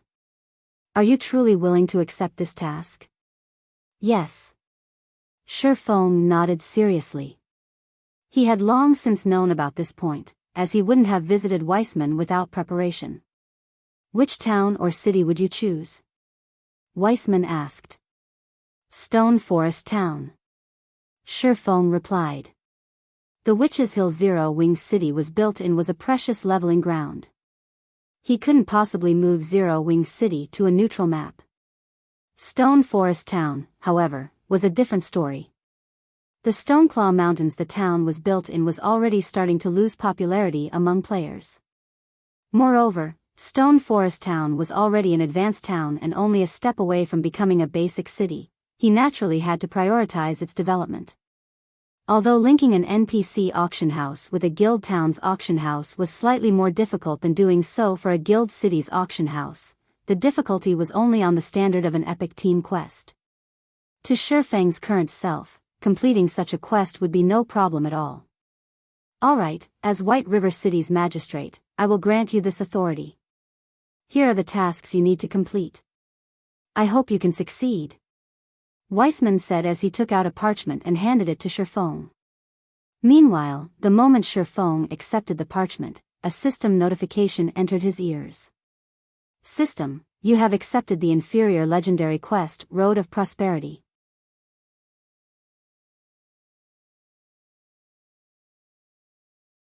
Chapter 2105, Road to Tier 3. An inferior legendary quest? Shifeng was stunned when he saw the system notification. As far as he could remember, the quest to link an NPC auction house to a guild cities had only neared epic rank. Even if it were slightly more difficult to accomplish, the quest shouldn't be more difficult than an epic team quest. He had never heard of an inferior legendary ranked version. Although there was only one rank between inferior legendary quests and epic quests, the actual difficulty difference was massive. This was like the difference between peak and apex experts. Even apex experts would face extreme risks when completing an inferior legendary quest, and that was with the support of a superpower. Without a superpower behind them, completing an inferior legendary quest would require heaven-defying luck. During Shifeng's brief moment of shock, he received another system notification. "System, congratulations. You are the first player to activate the Road to Prosperity in God's domain. There will be no penalties for failing the quest. Upon quest completion, you will be awarded an additional Peak Construction Design or Gold Town Promotion Order." A Peak Construction Design or Gold Town Promotion Order? Shifeng began to grow excited as he read this second notification. Both the Peak Construction Design and the Gold Town Promotion Order were painfully difficult to acquire in God's domain. Either of these items was easily as valuable as a fragmented legendary item. Any peak construction could easily attract a flood of players, increasing a city's popularity.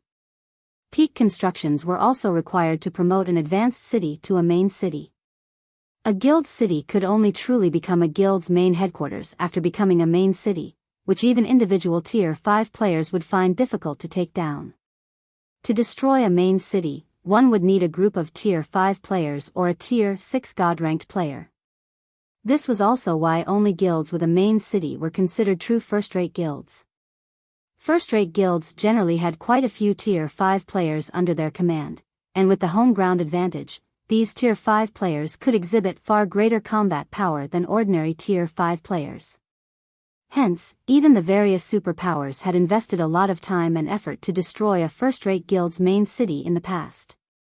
Some superpowers had even spent 2 or 3 months trying to destroy a first-rate guild's main city.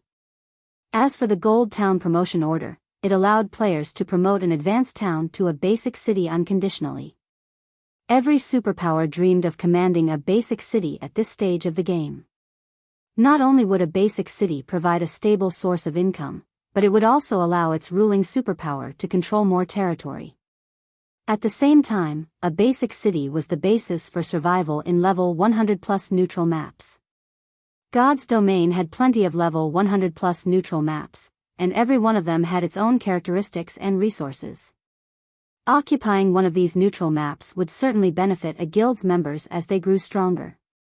God's domain's current powers desperately needed both the peak construction design and the Gold Town Promotion Order. Even though it would still be some time before players reached level 100, much would need to be done before they could explore level 100 neutral maps. Many powers in the past had only begun to prepare after players had reached level 90, and by then, it had been too late. Ideally, powers should prepare to explore level 100 neutral maps once players reached level 80. Players would need potions and items that would help counter the harsh environments players would encounter in neutral maps, for example. To amass these potions and items, the various powers would need to improve their lifestyle player standards. They would also need to grind for recipes and designs. If a power only began to prepare for this expansion after players reached level 90, it wouldn't be ready in time, and superpowers were no exception. Its development in level 100 neutral maps would stagnate, and the process of elevating its expert players to tier 3 would be affected. Zero Wing's foundations were still flimsy. Hence, Horrifying needed to prepare for exploring level 100 neutral maps as soon as possible. After all, after reaching tier 2, players would need about the same amount of time for each level up before level 100. It only seemed like players' leveling speed decreased as they reached higher levels due to increased PvP encounters, which, in turn, resulted in more deaths than necessary. In addition, top-tier weapons and equipment became more difficult to acquire. Thinking up to this point, Horrifying promptly unfurled the parchment Weissman had given him. The parchment listed all the conditions that he would need to fulfill. Once he met these conditions, White River City's auction house would link with the auction house in Stone Forest Town. As expected of an inferior legendary quest. These conditions are absurd. Horrifying frowned as he read the parchment. To put it simply, he needed to obtain 100 units of 7 Luminaries crystal and complete one hero-ranked crusade quest. Although the quest only had 2 conditions, fulfilling both would even be a challenge for the various superpowers. The various superpowers likely didn't even know what a hero crusade quest was. A hero crusade quest was also known as a kingdom crusade quest. Even an entire kingdom would struggle to complete such a quest, so they were usually commissioned through the Adventurers Association. In the past, even the various superpowers had considered hero crusade quests absolute nightmares. In the past, first-rate guilds had been powerless when it came to hero crusade quests, and the various superpowers had sacrificed tens of thousands of expert players to complete them. Even Apex experts had died multiple times during the quest. Now, the system wanted him to complete one such quest just to connect 2 auction houses. Obtaining 100 units of 7 Luminaries crystal wasn't particularly difficult for Horrifying. After all, Zero Wing had already begun to explore the Tower of Time. Thus far, the guild had collected more than 50 units of 7 Luminaries crystal.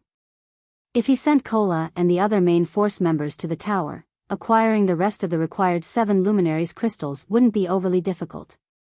The Hero Crusade quest was the real problem.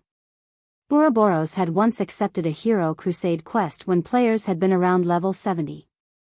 Their target had been the Lord of Fire in an ancient secret land. I can probably give it a go. After giving the matter some thought, Horrifying recalled the Hero Crusade quests in Star Moon Kingdom during his previous life. Of those he could remember, the only one he was confident of Zero Wing completing was the crusade against the Lord of Fire. Although Ouroboros had failed to defeat the Lord of Fire, the main reason for its defeat had been insufficient fire resistance. Ouroboros's members hadn't been able to withstand the Lord of Fire's attacks at all. A foreign superpower had arrived to hunt down the boss only after players had reached level 100. The achievement had sparked a huge commotion in Star Moon Kingdom at the time. Players could only complete a Hero Crusade quest once, and once it had been completed, it would vanish from God's domain forever. As long as a guild completed a Hero Crusade quest, it would be awarded a significant amount of guild popularity, which would attract more NPC nobles and even royalty to commission quests. A guild could even earn the appropriate deeds to become a territory lord, although trying to reach that rank was extremely difficult. After considering the matter for a moment, Shifeng decided to hunt down the Lord of Fire. Other powers might find it struggle to amass enough fire resistance to raid the Lord of Fire, but it wasn't an issue for Shifeng and his guild. He had already raided the Flame Demon King and obtained the Flame Demon's crown, a piece of top-tier fire resistance equipment, after all. Furthermore, Zero Wing was far stronger than Ouroboros had been. With the help of Master Fire Resistance potions, raiding the Lord of Fire was definitely possible for the guild. As Shifeng left the city hall and was about to head to the candlelight trading firm to prepare for the Crusade quest, Aqua Rose contacted him. Guild leader, something major has just happened. A moment ago, Starlink made a move and invited every core member in our guild to join it.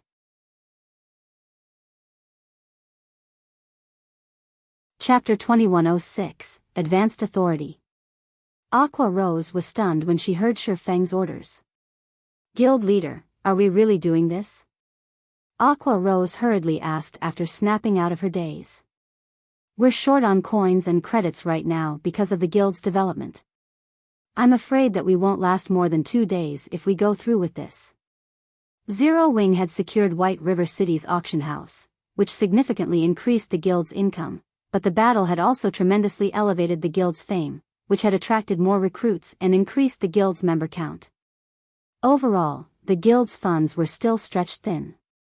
Meanwhile, a large-scale price war wouldn't yield results quickly. It could even backfire on Zero Wing.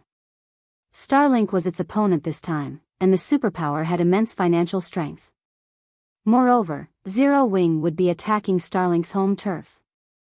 Even when Zero Wing's coffers had been overflowing, it still hadn't been a match for Starlink. Not even superpowers like Unyielding Soul or Crimson Emperor dared to engage in a financial war against Starlink. How many coins can we save each day after including the income from White River City's auction house? Shifeng asked. After deducting the guild's necessary expenditures and including the funds we have on hand, we should be able to save around 35,000 gold per day, Aqua Rose said with a bitter smile. 35,000 gold was unquestionably a huge sum to current first-rate guilds. Many of them dreamed of saving so much in a single day. As guilds continued to develop, they encountered more necessary expenditures. Trying to wage a price war against a superpower on its home turf with just 35,000 gold per day was a joke. That money would be gone in 2 days, at most. Even if Zero Wing was generating more income each day, the guild could only afford to maintain its financial attack for around 5 days. Any longer and the war would affect the guild's development. That should be just barely enough. Shifeng mimicked Aqua's faint smile after giving the matter some thought. That's enough? For a moment, Aqua Rose wondered if she had misheard Shifeng. Either that, or she had accidentally told him the wrong numbers, stating the guild's net income as 350,000 rather than 35,000. That's enough. Just inform Melancholic and Yulan and tell them to see to the necessary preparations in the Dark Knight Empire, Shifeng said, nodding. He then disconnected the call and continued toward the candlelight trading firm to prepare for the Lord of Fire raid. A few days ago, he wouldn't have been confident enough to start a price war with Starlink in the Dark Knight Empire, but he had already purchased 500 stamina gemstones from the 4-star Wandering Merchant's Hall. The various major powers desperately needed stamina gemstones since they'd all started to explore neutral maps. Unfortunately, these neutral maps didn't have guild towns or cities yet where players could rest. Moreover, the various large guilds couldn't transfer their guild towns to these neutral maps yet, which meant that exploration relied entirely on players' strength and stamina. Meanwhile, the wealthier a neutral map was, the harsher its environment would be. As a result, players expended more stamina than normal when exploring these maps. Players would even consume stamina while standing still in some neutral maps, and even if they sat down to rest, their stamina recovery would only be enough to nullify the passive consumption rate. Players simply couldn't survive in these maps for long. Although there were some potions that aided in stamina recovery on the market, they were extremely rare. The various major powers usually saved these potions for their members, rarely selling them. Take Zero Wing, for example. Although Zero Wing could brew the exotic stamina potion, it only had 10 players that were capable of producing it, yet the guild had more than 500,000 members. After deducting the guild's needs, very few exotic stamina potions were left that could be sold on the market. This predicament only increased the stamina gemstone's value. First, the stamina gemstone did not have a set duration. It would not disappear after a certain period of use. Second, it did not have a level limit. Hence, players could use the stamina gemstone throughout their careers in God's domain. If players equipped 3 stamina gemstones, they wouldn't have to worry about stamina consumption when exploring neutral maps below level 100. Because of this, the various major powers had gone crazy for stamina gemstones in the past, each easily selling for 300 gold in an auction. While Shifeng prepared all sorts of fire resistance equipment and potions, players throughout Starmoon Kingdom had discovered Starlink's assault on Zero Wing, and a commotion erupted across the kingdom.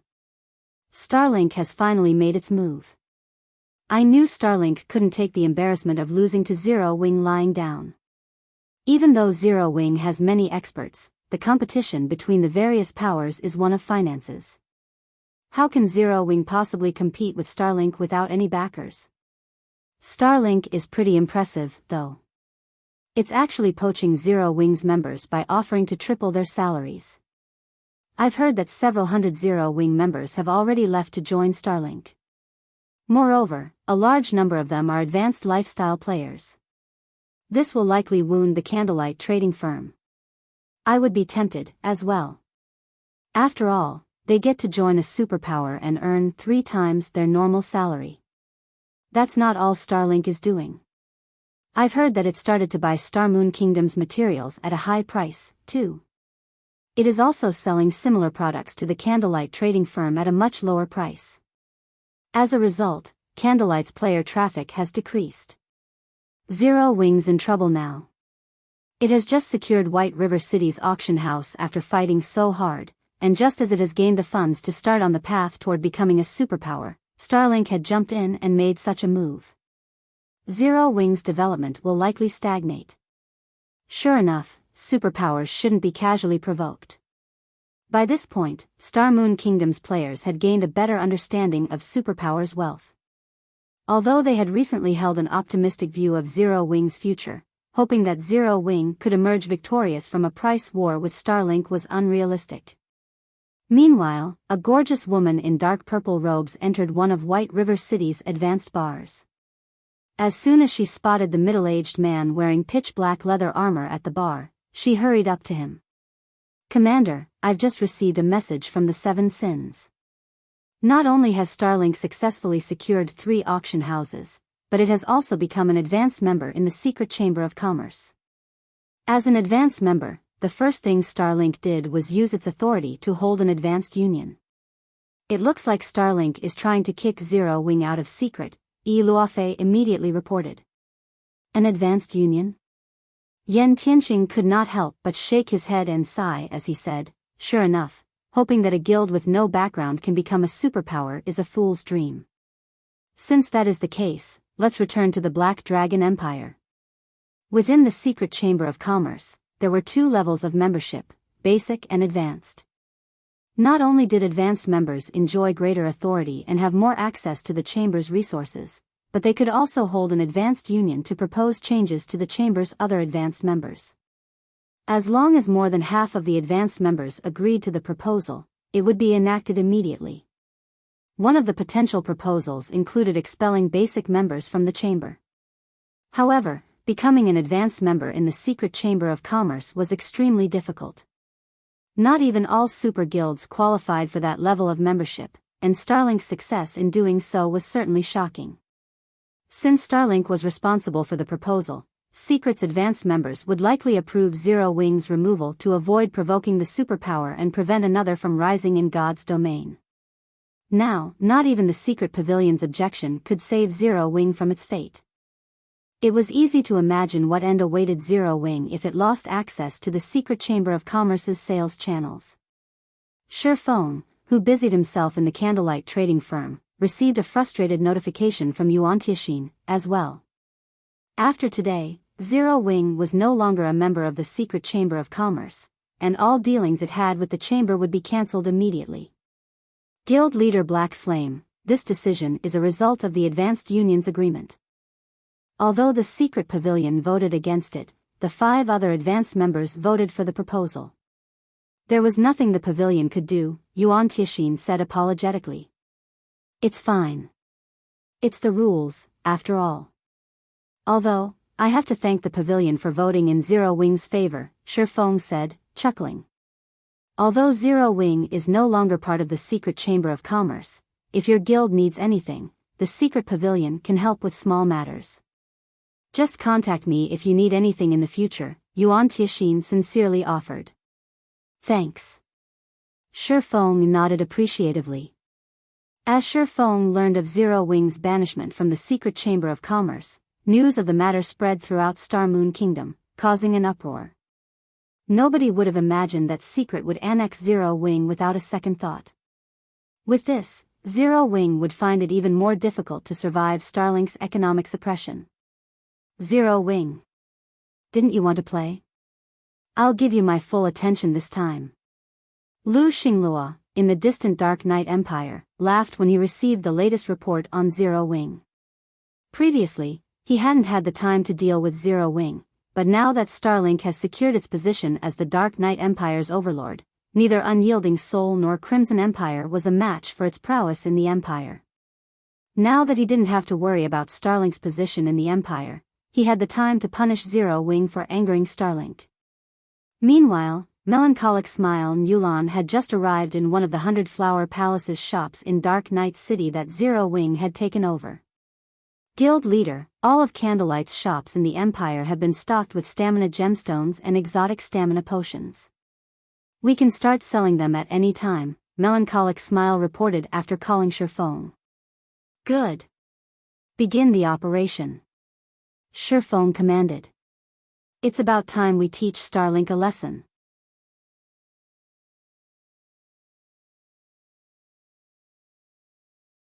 Chapter 2107, Foolish to the Extreme? Melancholic Smile and Yulan went to work the moment Shi Feng gave the command. In Zero Wing's name, they announced their intent to purchase the Dark Knight Empire's specialty materials at a high price and sell common goods at a low price. The post caused a commotion throughout the Empire the moment it went public. The Dark Knight Empire's players found the situation unbelievable. Insane. Zero Wing has gone insane. What? Is Zero Wing really starting a price war against Starlink? Practically everyone in the Dark Knight Empire knew of Zero Wing by this point. The guild had, after all, helped the 100 Flowers Palace resist Starlink's assault. It was no secret that Starlink had begun to use its financial prowess to suppress Zero Wing shortly after the auction arena had ended. However, no one had expected Zero Wing to pull a move like this in the Dark Knight Empire so soon after Starlink's actions in Star Moon Kingdom. Clearly, Zero Wing was retaliating. The news reached the Empire's various powers at light speed, and they all found Zero Wing's actions utterly astonishing. What are Zero Wing's people thinking? Are they unaware that Starlink has already secured Dark Knight City's auction house? Crimson Heart, the 100 Flowers Palace's first vice guild leader, said, flabbergasted.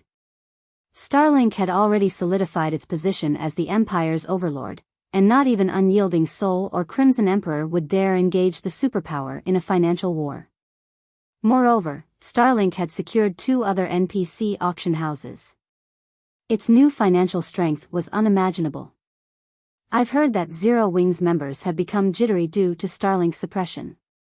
Maybe Zero Wing is trying to raise morale and unite its members, Cleansed Rue commented. In her opinion, this was Zero Wing's only option. A guild's morale and unity were extremely important. If the guild were fractured, it would only be a matter of time before it crumbled. Even so, this is just playing with fire. This has basically announced Zero Wing's intentions to fight Starlink. If Zero Wing loses this financial war, it will only suffer more, Crimson Heart said. Moreover, economic warfare is very taxing on a guild. This isn't a field battle, it is a pure competition of wealth and resources. War weapons are useless here. Cleansed Rue fell silent after listening to Crimson Heart's reasoning. As Crimson Heart had said, fighting a price war would hinder a guild's operations, and the consequences of losing a war like this were far worse than losing a field war. While a guild could endure multiple defeats in a field war, a single loss in a financial war could force a guild to the brink of disbandment. Even worse, a guild would still suffer severe losses even if it won. To put it simply, there were no winners in an economic war. The Hundred Flowers Palace wasn't the only guild in the Dark Knight Empire that Zero Wing's actions had confused. Unyielding Soul also discussed the situation. Zero Wing has gone too far this time. Mu Qing could not help but sigh as he read the discussions on the Dark Knight Empire's official forums. Grandpa, Zero Wing has a gold mine like Zero Wing City, as well as White River City's auction house. Overall, it still has frightening financial strength. Starlink won't come out unscathed from a financial war with Zero Wing either, Mu Lingsha said. Other guilds might not recognize Zero Wing City's value, but as a superpower, Unyielding Soul was very aware of it.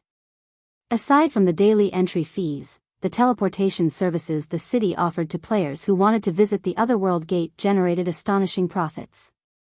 The Otherworld Gate had many precious treasures to offer players, and the leveling speed in the area was incredible. Even players from Starmoon Kingdom's neighbors had begun to head toward the Otherworld Gate to level, not to mention the kingdom's players. The city's teleportation services likely earned Zero Wing as much money as White River City's auction house. _U_re severely underestimating Starlink. Don't forget that Starlink has taken control of Dark Knight Carrot House. In other words, it holds the city's economic lifeline in its palm, Mu Qing said, shaking his head. A single word from Starlink is enough to determine who can enter the auction house and who cannot. Furthermore, Starlink controls 3 total NPC auction houses. Even if one of the auction houses stops generating income, Starlink won't suffer for it. Starlink's influence over the Empire's players is leaps and bounds beyond Zero Wing's. Do you think that everyone would risk provoking Starlink for a little extra profit? After all was said and done, Zero Wing was not a superpower. Ignoring background, there was a massive difference between the two guilds in terms of the number of auction houses under their control. The main reason that Starlink dared to provoke Zero Wing in Starmoon Kingdom was the fact that Zero Wing only controlled one NPC auction house. If Zero Wing prohibited Starlink's customers from using its auction house, it would sever its own lifeline. However, the same couldn't be said for Starlink. This was the difference between these guilds' foundations. It was extremely foolish for Zero Wing to think that it could use Starlink's tactics against it. Trying to mimic the superpower suppression would only make Zero Wing's death even more miserable. I'll go and warn Zero Wing right away, Mu Lingsha said. It's too late, Mu Qing said, sighing. Zero Wing has already announced its intentions in this war using its own name. Every player in the Dark Knight Empire and Starmoon Kingdom knows what's happening. If Zero Wing gives up now, not only would the guild appear weak, but its players' unity would also shatter. Dark Knight City, Starlink's residence. Guild leader, everyone's discussing Zero Wing's declaration of war. Should we take further actions against the guild? Dawn Webb asked Lu Xinglua. Of course. Inform the public that whoever dares to sell the Empire's specialty materials to Zero Wing should give up any hope of setting foot in Dark Knight City's auction house ever again. Laughing, Lu Xinglua continued, I want to see just how Zero Wing plans to play this out. Understood. Dawn Webb promptly bowed and left the room. Dark Knight City's business district bustled with activity, and despite the late hour, players crowded the streets. As the Dark Knight Empire's imperial capital, the various adventurer teams and guilds members gathered here. One could easily find level 64 expert players with a casual glance, and there were quite a few experts in level 60 fine gold equipment. The scene would be impossible to find in an ordinary NPC city. However, the Empire's various powers hadn't stationed their members in Dark Knight City because it was the Empire's capital, but because it was a hub for the Dark Knight Empire's merchant players.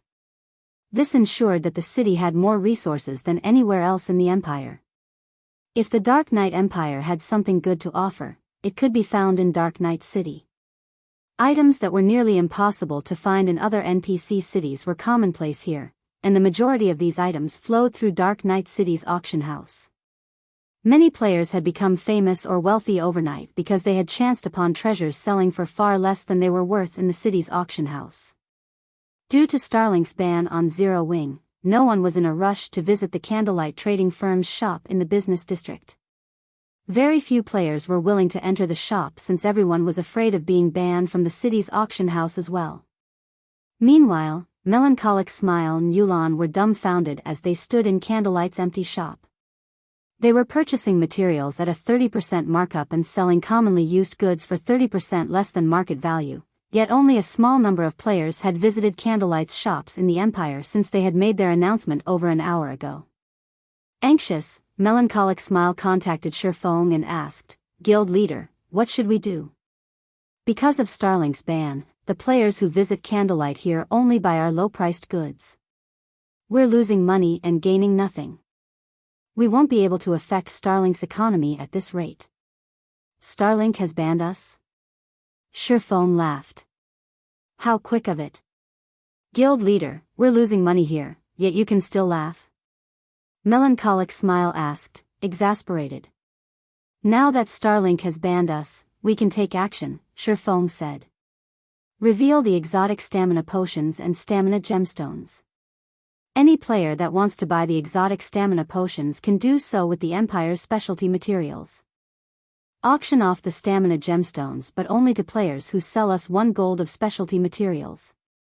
Hopefully, Starlink keeps its word and goes through with the ban." "I'll get it done," Melancholic Smile said, a joyful smile lighting up her face.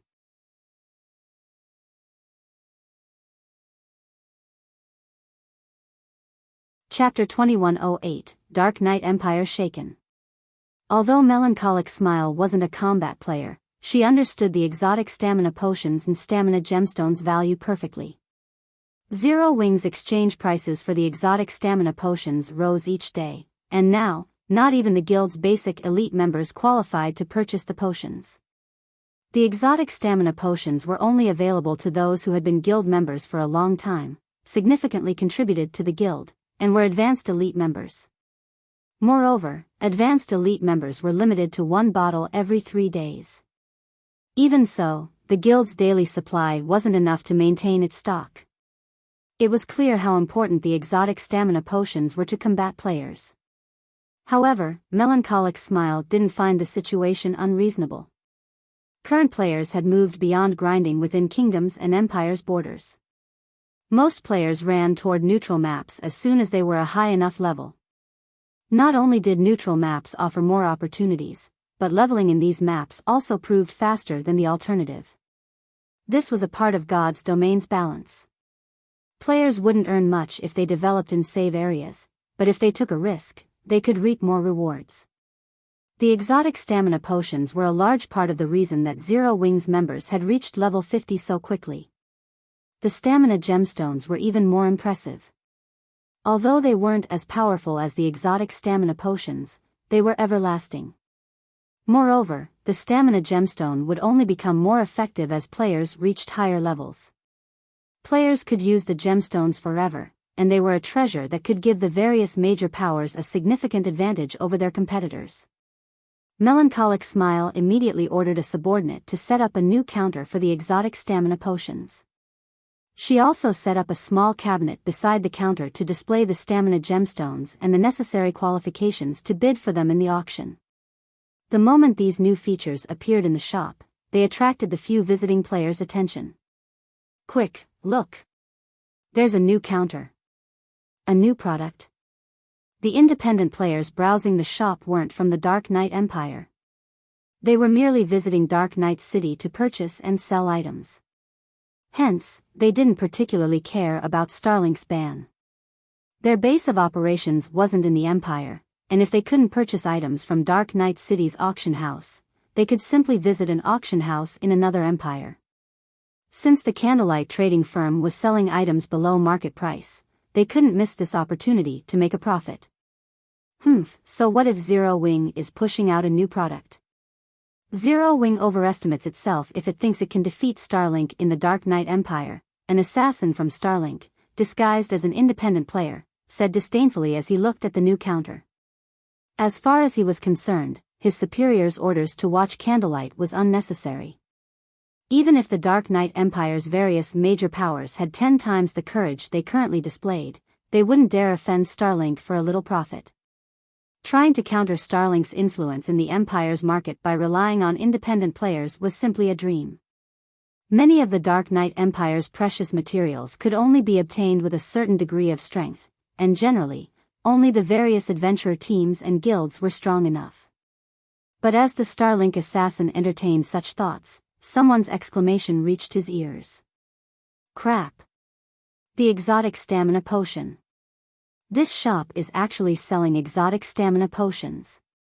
With those few words, the first floor hall fell silent. Almost every customer turned toward the counter at the same time, a hint of madness flashing in their eyes. They immediately dashed toward the counter. In less than 10 seconds, every customer inside the shop had crowded around the exotic stamina potions counter. It really is the exotic stamina potion. For real. Zero Wing is actually selling this here? Crap. You can only purchase it for the Dark Knight Empire's specialty materials. The independent players panted a little when they saw the potions. Boss, give me 10 bottles. I want 20. Boss, I want every exotic stamina potion you have. After a brief moment of shock, the several hundred independent players in the shop frantically shouted their orders for the exotic stamina potions. If the system's rules hadn't protected the counter, they likely would have tried to destroy it and steal the potions within. Meanwhile, Melancholic Smile, who watched from the second floor, was stupefied. When Candlelight sold the potion in Star Moon Kingdom, the kingdom's players had merely been surprised. Nobody had ever reacted like these independent players. They all seemed as if they had found a priceless treasure that was worth killing over. However, if Shi Feng saw this, he wouldn't be overly surprised. Empires not only had more resources than kingdoms, but their competition was also far more intense. Kingdoms players couldn't even imagine how fierce the competition was in an empire. Furthermore, items that could increase players' stamina recovery were extremely rare in God's domain. Normally, independent players had no access to such items. While the players in the shop made a fuss over the exotic stamina potions, some noticed the cabinet next to the counter. Again, they expressed their shock. Stamina gemstone? God's domain actually has such an item? If I equipped 3 or 4 of these gemstones, I wouldn't have to worry about surviving in God's domain's maps in the future. This won't do. Even if I go bankrupt, I have to get these stamina gemstones. Everyone stared at the crystal-clear stamina gemstones in the cabinet with bloodshot eyes. Naturally, these players paid no heed to the participation qualifications and the auction's minimum 100 gold bid. They immediately contacted their friends to borrow the necessary funds. The exotic stamina potions might be very important, but compared to the stamina gemstone, the potions were insignificant. With the stamina gemstones, players could treat neutral maps like their own backyards, hunting for more opportunities than other players. News of the Candlelight trading firm's exotic stamina potions spread like wildfire.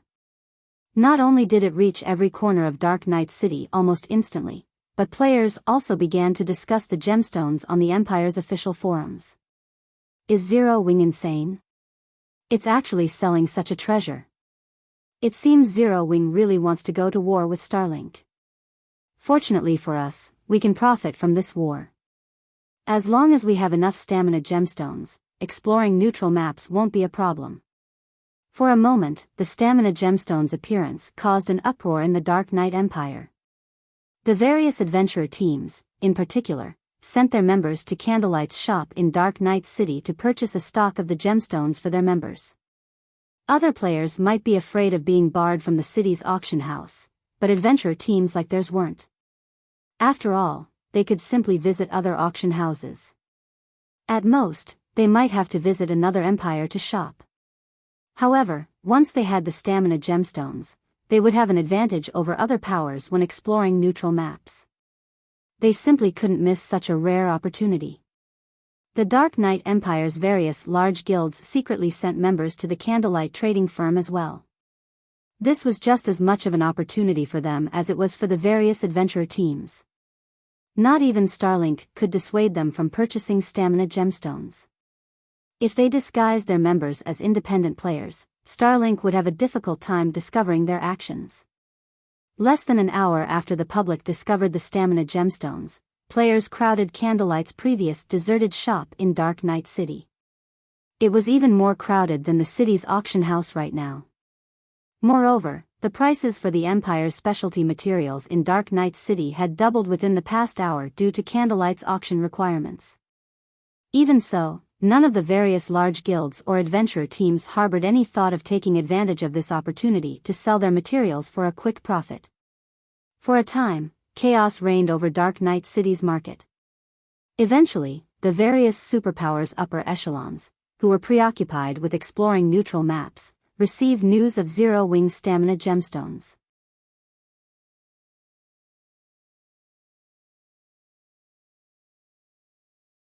Chapter 2109, Changes in the Dark Knight Empire. Star Moon Kingdom, an advanced bar in White River City's business district. All 3 floors of the bar had been rented out, but aside from NPCs, the first 2 floors were void of people. Players only occupied the top floor VIP room. The several players in the room were all level 65 or above and wore top-tier level 60 equipment. The leader was an elderly man in blue, who stared through a window, admiring the prosperous view. Suddenly, a level 64, black-clad assassin entered the room, looked at the elder, and said, "Elder E, we've just received news stating that Candlelight has started selling a large quantity of exotic stamina potions in the Dark Knight Empire. The trading firm has also begun to sell something called the Stamina Gemstone. Each Stamina Gemstone can increase players' stamina recovery rate by 7%. Candlelight is only accepting the Dark Knight Empire's specialty materials as payment, which has not only doubled the prices for these materials, but the various powers have also stopped selling any they have in stock." Stamina Gemstone? The blue-clad elder was astonished when he heard this. "How many are they selling?" "Based our investigations, Candlelight has prepared 60 stamina gemstones to sell in Dark Knight City," the assassin answered. 60? How generous." The elder expressed his surprise at the assassin's answer.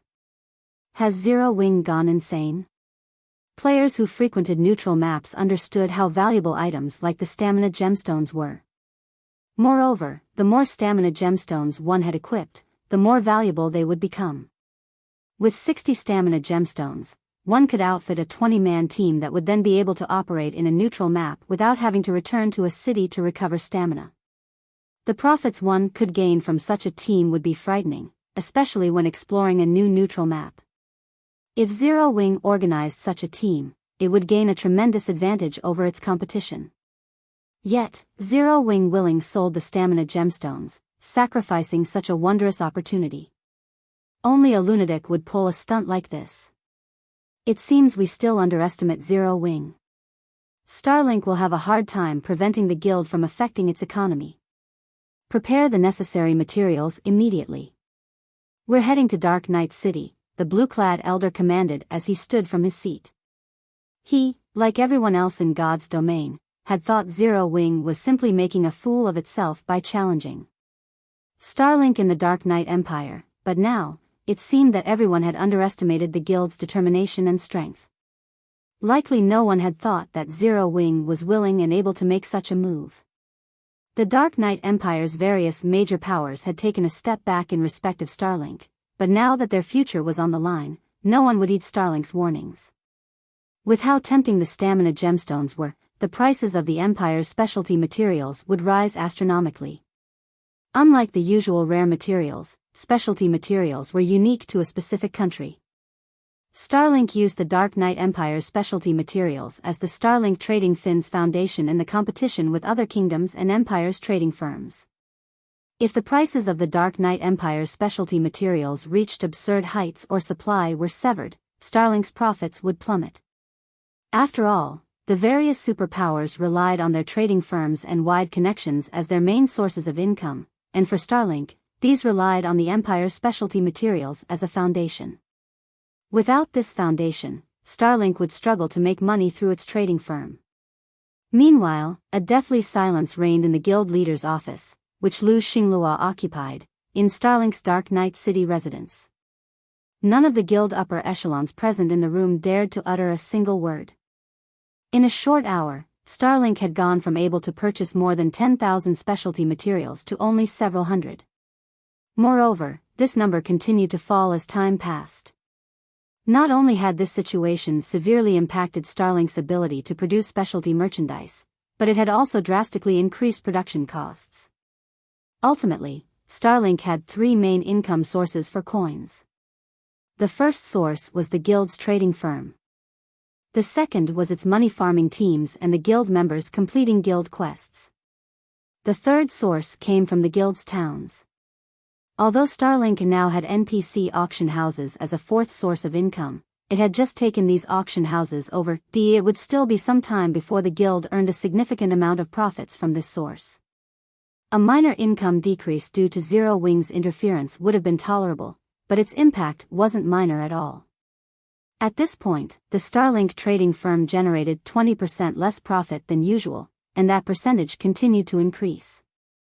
This predicament would severely impact the guild's development. To make matters worse, this was happening as Starlink needed to migrate its guild towns to new locations. Relocating a guild town required a lot of funding, and a profit loss meant Starlink would have to delay the move. Zero Wing. Lu Xinglua's expression twisted into something gloomy as he read the report in his hands.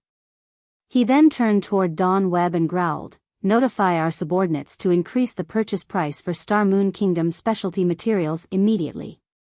"How much shall we raise it by, guild leader?" Dawn Webb asked. "Raise it by 50%. I want to see which of us will last the longest," Lu Xinglua said. "What about the stamina gemstones?" Dawn Webb asked. "If the other powers get their hands on them, they'll have a much easier time exploring the neutral maps around the Dark Knight Empire. We don't have many materials left. Let those powers have them. In any case, the Candlelight trading firm only has 60 stamina gemstones for sale. Even if a power purchases all 60, it'll only have enough to equip a 20-man team. That won't be enough to upset the Empire's power structure," Lu Xinglua said disdainfully. "Besides, how long can Zero Wing possibly afford to play around in Dark Knight City? Turn your focus to Star Moon Kingdom. Now that Zero Wing has lost the secret Chamber of Commerce's connections, it can only strut about its own kingdom." More than 10 neutral maps neighbored the Dark Knight Empire that were suitable for current players. No matter how powerful a 20-man team was, it could only explore one neutral map at most. The team wouldn't have the time to explore other neutral maps, let alone affect Starlink's exploration teams. In contrast, as Starlink raised the prices for Star Moon Kingdom specialty products, Zero Wing's operation costs would rise, and its profit margins would suffer. Even if Zero Wing had White River City's auction house, its development would stagnate. As the various major powers continued to develop in neutral maps, stagnation would eventually eliminate Zero Wing from God's domain altogether. Understood. Dawn Webb nodded. Meanwhile, the Candlelight trading firm's shop in Dark Knight City was lively as practically every power in the Empire gathered to view its products. Even representatives from other kingdoms and empires' powers had come to inspect the goods. Every player in the shop had traded 1 gold of specialty materials to qualify for the Stamina Gemstone's upcoming auction. None of them cared about Starlink's threat. Unless Starlink wanted Dark Knight City's auction house to go out of business, it wouldn't dare follow through and ban everyone that did business with Candlelight. Everyone, the stamina gemstones will be sold in sets of 3. The bids will start at 300 gold of specialty materials. Each increment must no less than 10 gold. If everyone is in agreement, let the auction begin. Everyone in the first floor hall grew restless with Yolan's announcement. 400 gold. 450 gold. 600 gold. One major power after another yelled out astronomical bids, but at the end of the day, none of them could outcompete the superpowers that secretly participated in the auction. The first set of stamina gemstones sold for 1,250 gold, causing many of the participating guilds and adventurer teams to sigh with disappointment. With that kind of money, they could fully equip a player in top-tier equipment. However, none of these players found the price unreasonable. 3 stamina gemstones could enable an expert to roam neutral maps freely. If a superpower's peak experts had this freedom, they could easily earn back the cost of the stamina gemstones through the opportunities they found. It was definitely a worthwhile trade.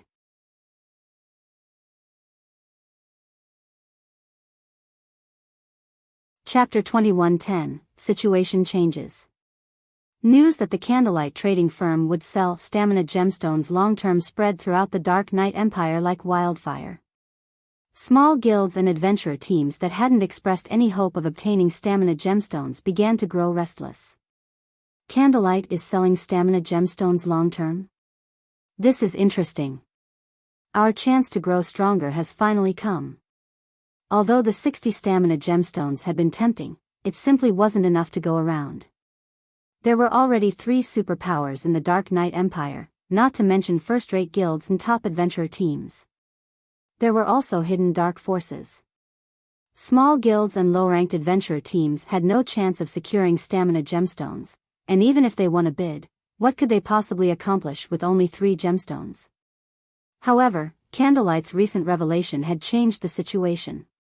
If the Candlelight trading firm truly sold stamina gemstones long-term, they'd have a chance to purchase a good number for themselves.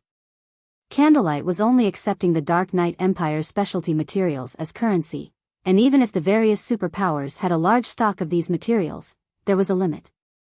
As long as these minor powers saved their materials for some time, they could definitely win 1 or 2 bids every now and then. Once they had enough gemstones, they could make full use of them in neutral maps. For a time, the Dark Knight Empire's various powers ordered their members to collect as many specialty materials as possible, prohibiting the item sales. They'd benefit more from spending the specialty materials on the stamina gemstones and exploring neutral maps than they would by selling them.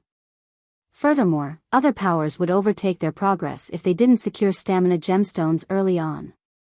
Meanwhile, due to the Candlelight trading firm's removal from the secret chamber of commerce, all previous agreements between the two had become null and void. As a result, the chamber began to withdraw the manpower and items it had assigned to Zero Wing City in Star Moon Kingdom. While Yuan Tianxin arranged for his subordinates move out of their office, a heroic woman in gorgeous sacred armor approached him. She drew everyone's gaze as she entered the office, mesmerizing many of the men. As expected of Goddess Purple Jade. She's already level 66. She can likely rank among the top 20 on any empire's ranking list. I've heard that 2 days ago, her team completed an epic team quest and slew a level 60 mythic ranked Iron Blood dragon, obtaining the Dragon Blood sword. That sword is so awesome. It's even considered as one of the top 10 epic weapons in God's domain. Because of that sword, Purple Jade is now stronger than other peak experts, earning the position as one of God's domain's 10 great swordsmen from the secret pavilion. As players spoke about the 10 great swordsmen, their admiration overwhelmed them. The 10 great swordsmen was a list the secret pavilion had introduced to promote each class's experts. All classes in God's domain were unique, and some were even the polar opposite of others, so battles between different classes couldn't accurately determine the stronger expert. Hence, the secret pavilion had introduced new ranking lists for each of the 12 main classes. Each of the lists had only 10 players, and they were judged solely based on their strength. Combat standards and battle records didn't matter. In addition, the aim of these 12-class list was to give the younger generation an opportunity to shine, so only players 30 years old or younger could qualify for the ranking lists. Of course, this age limit also allowed the secret pavilion to avoid touching upon the various superpowers' foundations. The various superpowers treated their old monsters as core secrets, and if the secret pavilion revealed these secrets to the public, the superpowers would band together against the organization. When Purple Jade had obtained the Dragon Blood Sword, not only had it earned her a position on the swordsman's list, but she had also secured the 8th rank. Uncle Yuan, we've just received a message from the higher-ups. They'd like us to buy some stamina gemstones from Zero Wing, the more, the better, Purple Jade said, smiling as she walked up to Yuan Tixin. They're so shameless. We just banished Zero Wing from the secret chamber of commerce, yet they want me to negotiate with the guild? Why don't they speak with Zero Wing themselves? Yuan Tixin could not help his growing anger when he heard the relayed message. The so-called higher-ups Purple Jade referred to were the secret chamber of commerce's advanced members. The secret pavilion had warned them not to casually annex the chamber's members, particularly Zero Wing, due to the immense potential it had shown lately. However, the other 5 advanced members had ignored the secret pavilion's warning and abandoned Zero Wing. Now that they wanted him to place peacemaker. But Zero Wing is pretty amazing. It has revealed something as valuable as the stamina gemstones, and the 5 powers regret their actions. I've heard that they are busy exploring the recently discovered Brute God's land and urgently need items that can increase players' maximum stamina or recover rate, Purple Jade said, giggling. They're panicking now. They threw away their chance to purchase stamina gemstones just to show respect to Starlink and suppress Zero Wing. Now, they are all upset with Starlink. However, Starlink has gotten serious this time. Not only has it increased the prices of Star Moon Kingdom specialty materials, but it has also begun to sell similar merchandise to Candlelights at lower prices. Many players have already started shopping at the Starlink trading firm. No one is buying the Candlelight's common products. I'm afraid Candlelight has lost 2/3 of its usual profits, Yuan Tixin said.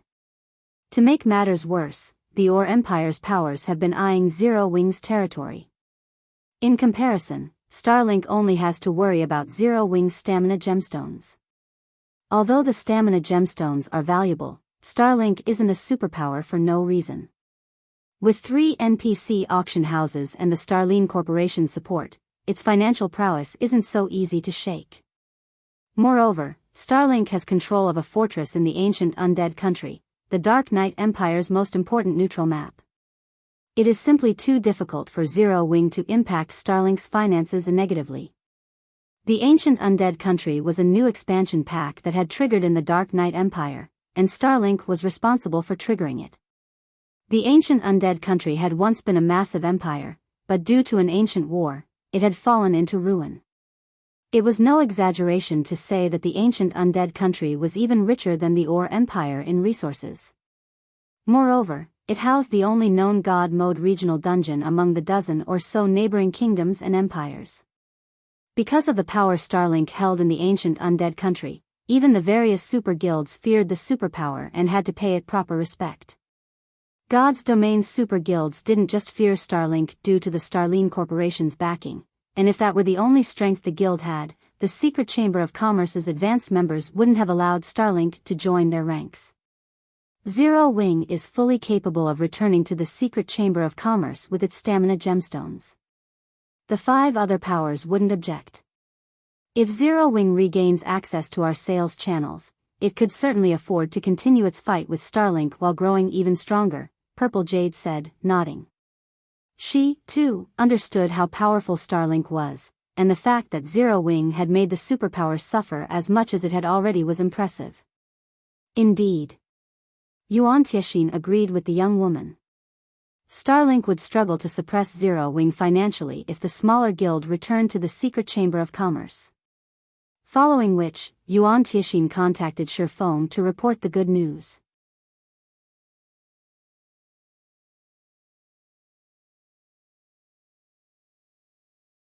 Chapter 2111, Condition. White River City, Candlelight Trading Firm. Due to Starlink's all-out economic suppression, the previously crowded shop had calmed. Its current customers were only here to purchase Candlelight's specialty products. None of them showed any interest in the trading firm's common items. The Candlelight trading firm even saw a drop in the number of lifestyle applicants. Now, only a dozen or so players lined up to take the application test. The players that passed the shop sighed at its decline. The Candlelight trading firm's shop was the most eye-catching building in the business district, aside from NPC-owned buildings. The shop loomed like a giant, overlooking White River City. Why wouldn't they be surprised to see the shop practically deserted? In comparison, a 3-story shop not far from Candlelight boomed with business.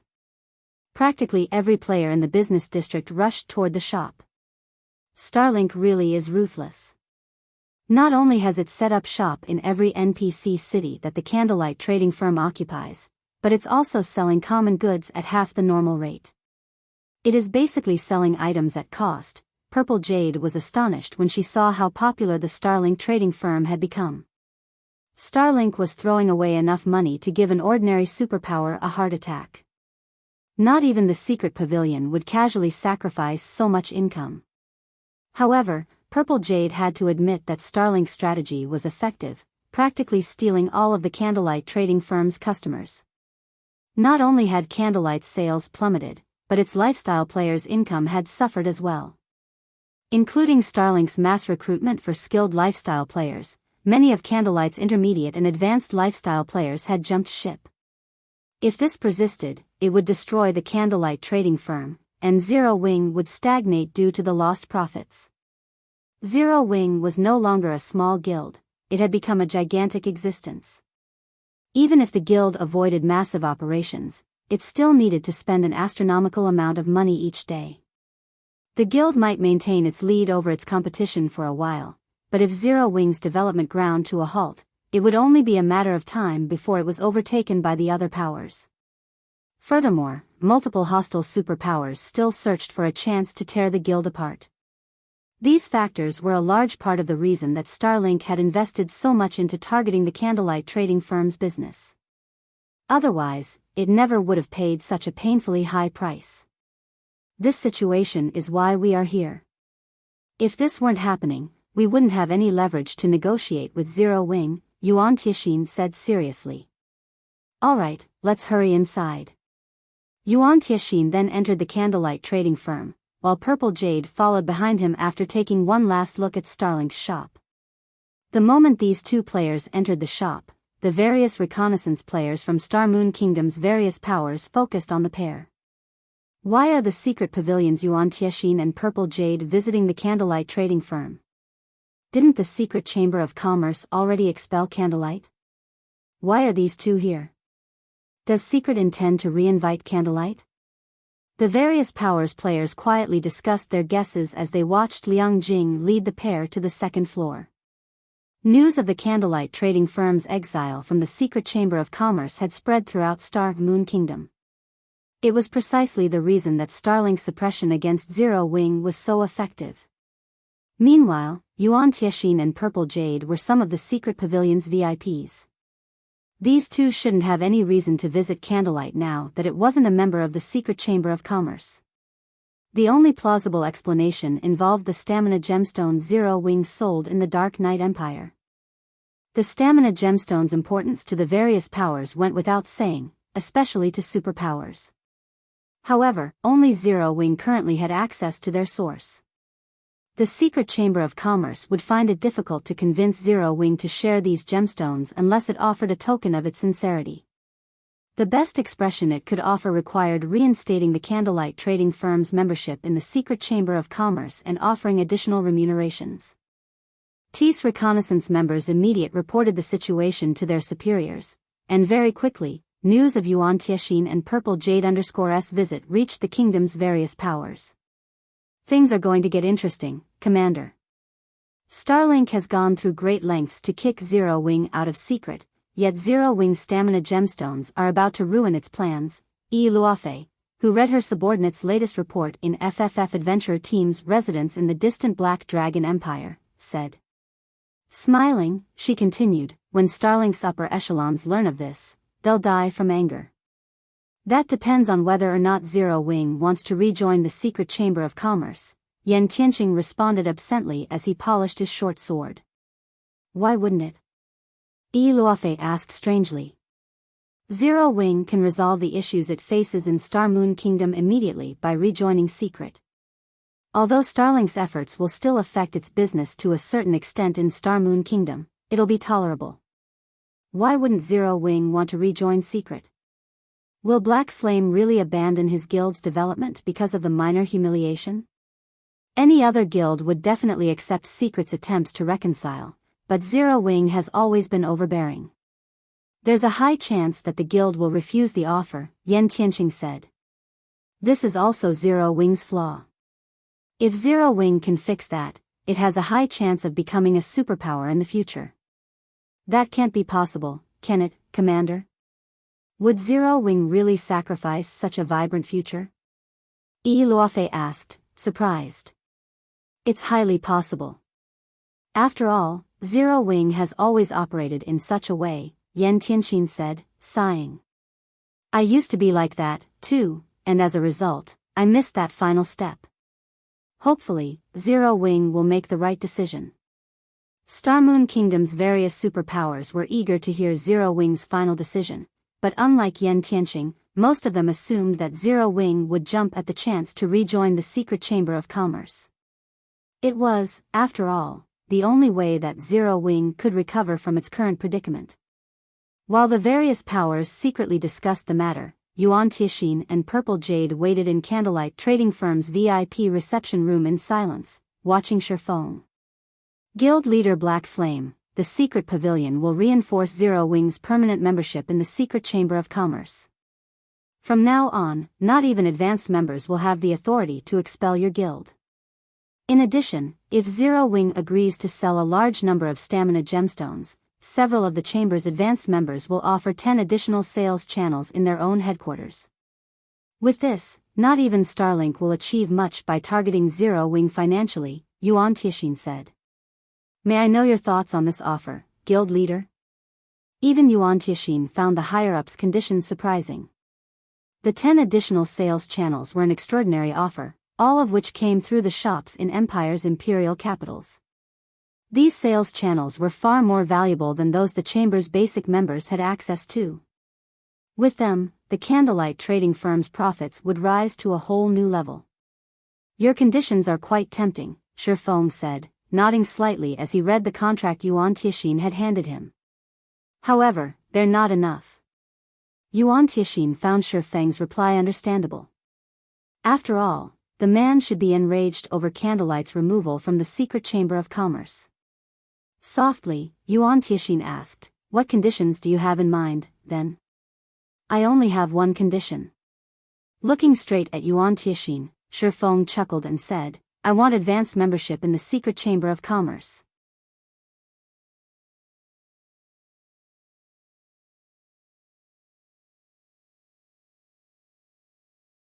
Chapter 2112, God Mode Regional Dungeon. When Shifeng stated his condition, everything in the VIP reception room seemed to freeze. Both Yuan Tixin and Liang Jing, who stood behind Shifeng, stared at the swordsman incredulously. Most of the guilds in God's domain recognized the secret chamber of commerce for the extraordinary existence it was, and those who could become members were either superpowers or powers with immensely powerful backgrounds. However, only those that had truly joined the secret chamber of commerce would understand how frightening the chamber was. Only a few of God's domain's powers could match the reach of Secret's influence. The secret chamber of commerce ranked at the very top in the game in both its ability to sell merchandise and its ability to collect materials. This was why the majority of God's domain's superpowers dreamed of joining Secret. When Liang Jing had taken over the Candlelight Trading Firm's business, she had learned how frightening Secret was.